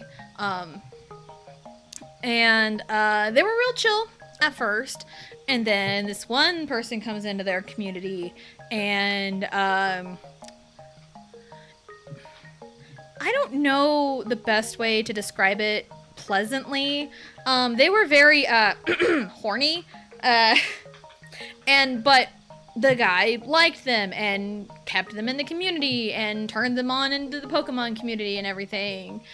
And bro started leaning into the degenerate humor, and anytime he saw a redhead, it just instantly like goo goo gaga, like horny, like I hated it. Cause it's like, dude, I'm a redhead. Hello? Like, I thought we were chill. And then, at a certain point, I started distancing myself and eventually unfollowed them. And I think they eventually unfollowed me at some point. Because they were a mod for me at one point. Because I was like, hey, I don't know what I'm doing. Do you want a mod for me? So I have, like, more than one mod. And they're like, sure, yeah. And then they started not showing up very often and all of that, too. So, yeah, there was a whole downfall there. And, they did a stream with some of his friends. They did like a Pokemon Smasher Pass with like different Pokemon characters, and anytime a redhead popped up, like Sonia or Flannery, it just horny out the wind, like horny everything, and it's like, are you fucking for real? Like, as a redhead, I hate it. And, like, again, people can have a preference for blondes. No one bats an eye. People can have a preference for brunettes. No one bats an eye. They don't think it's weird. But anytime anyone has a preference for redheads, it's always a fetish. It's always a fetish. Anytime you like redheads, it's like, oh, yep, fetish. And it's disgusting. It's so disgusting. So, yeah. Like, I don't... And there was the one time where this, like, bro came into chat a few years ago, too, and was like, I have a thing for tomboys, and it was like, ugh. It was gross. But yeah, it's just... awful. Awful on that when you try to relate to something, and then all you find is porn. Ugh. Awful. So awful. Anywho, I think the sun's coming out, so we may have a chance. Anyway, that'll be it for today. Schedule for the week. Tomorrow is Pokemon.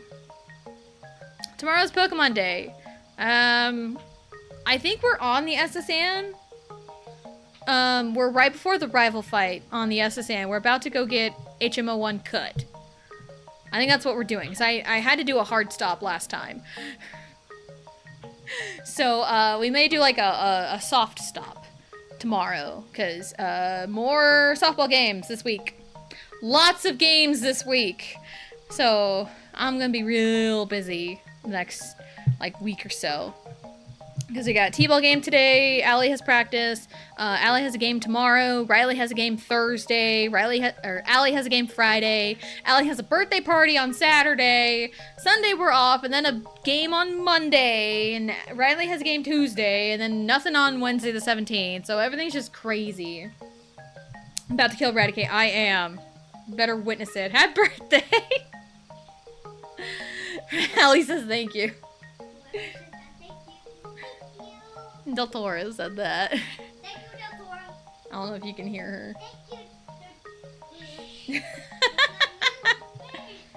Anyway, here comes the sun. Doo doo doo doo.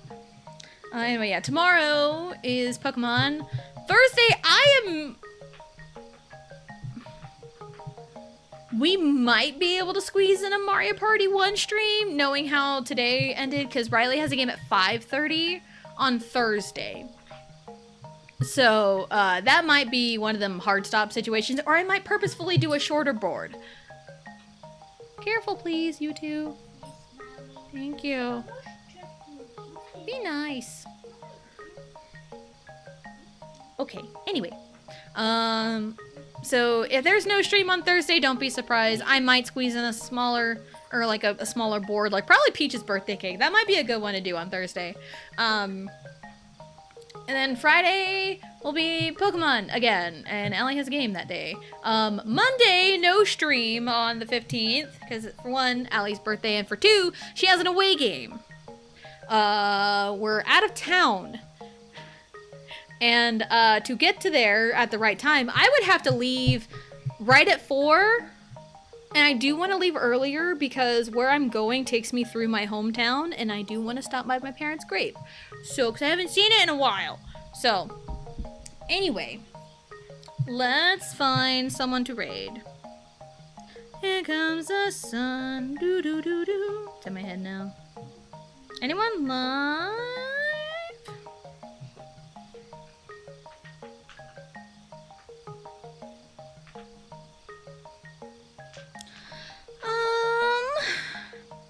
No one's really live right now. And usually anytime I try to find anyone playing Mario Party, it's usually just people playing with friends, and it's like, I don't want to see that. And Max isn't live right now. He's probably doing something. I don't know. No one I follow is really live right now. So, we may not end up raiding. We may not raid. That's okay. But yeah.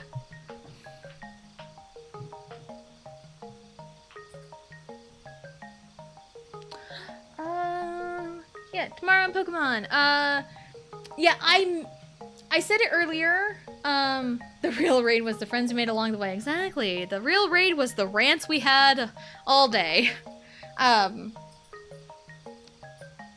19th or 26th for community games, because I did hit a sub goal last month. And I do plan on fulfilling that, and that is community games. So like Mario Kart or a Mario Party or some other like community game that we can get people in on. 19th or 26th. Those are like the 2 Fridays I am for sure free. Like no games, no nothing unless something happens. So, ouch. So 19th or 26th, I'll do more deliberating and we'll figure it out. So, yeah, we'll have some community games. I may squeeze in a Clair Obscure stream on the 17th and kind of move Pokemon to Tuesday. 'Cause, like, Pokemon's an easy one to hard stop to. So, there's going to be some messing around with the schedule. So, I do want to try and fit Clair Obscure in next week. Because I don't want to go, like, 2 weeks without playing it. Because that seems to be the trend. And I want to break it. So, yeah, that'll be it. Today was kind of fun. We talked about the Direct, had a lot of rants, and, I will be surprised if I even have a voice by the end of the day. So, yeah, that'll be it. Mondays are usually. Mondays are Claire Obscure, Tuesdays and Thursdays are Mario Party, and Wednesdays and Fridays are Pokemon Leaf Green. So thank you everyone for coming out and hanging out, and we will see you next time.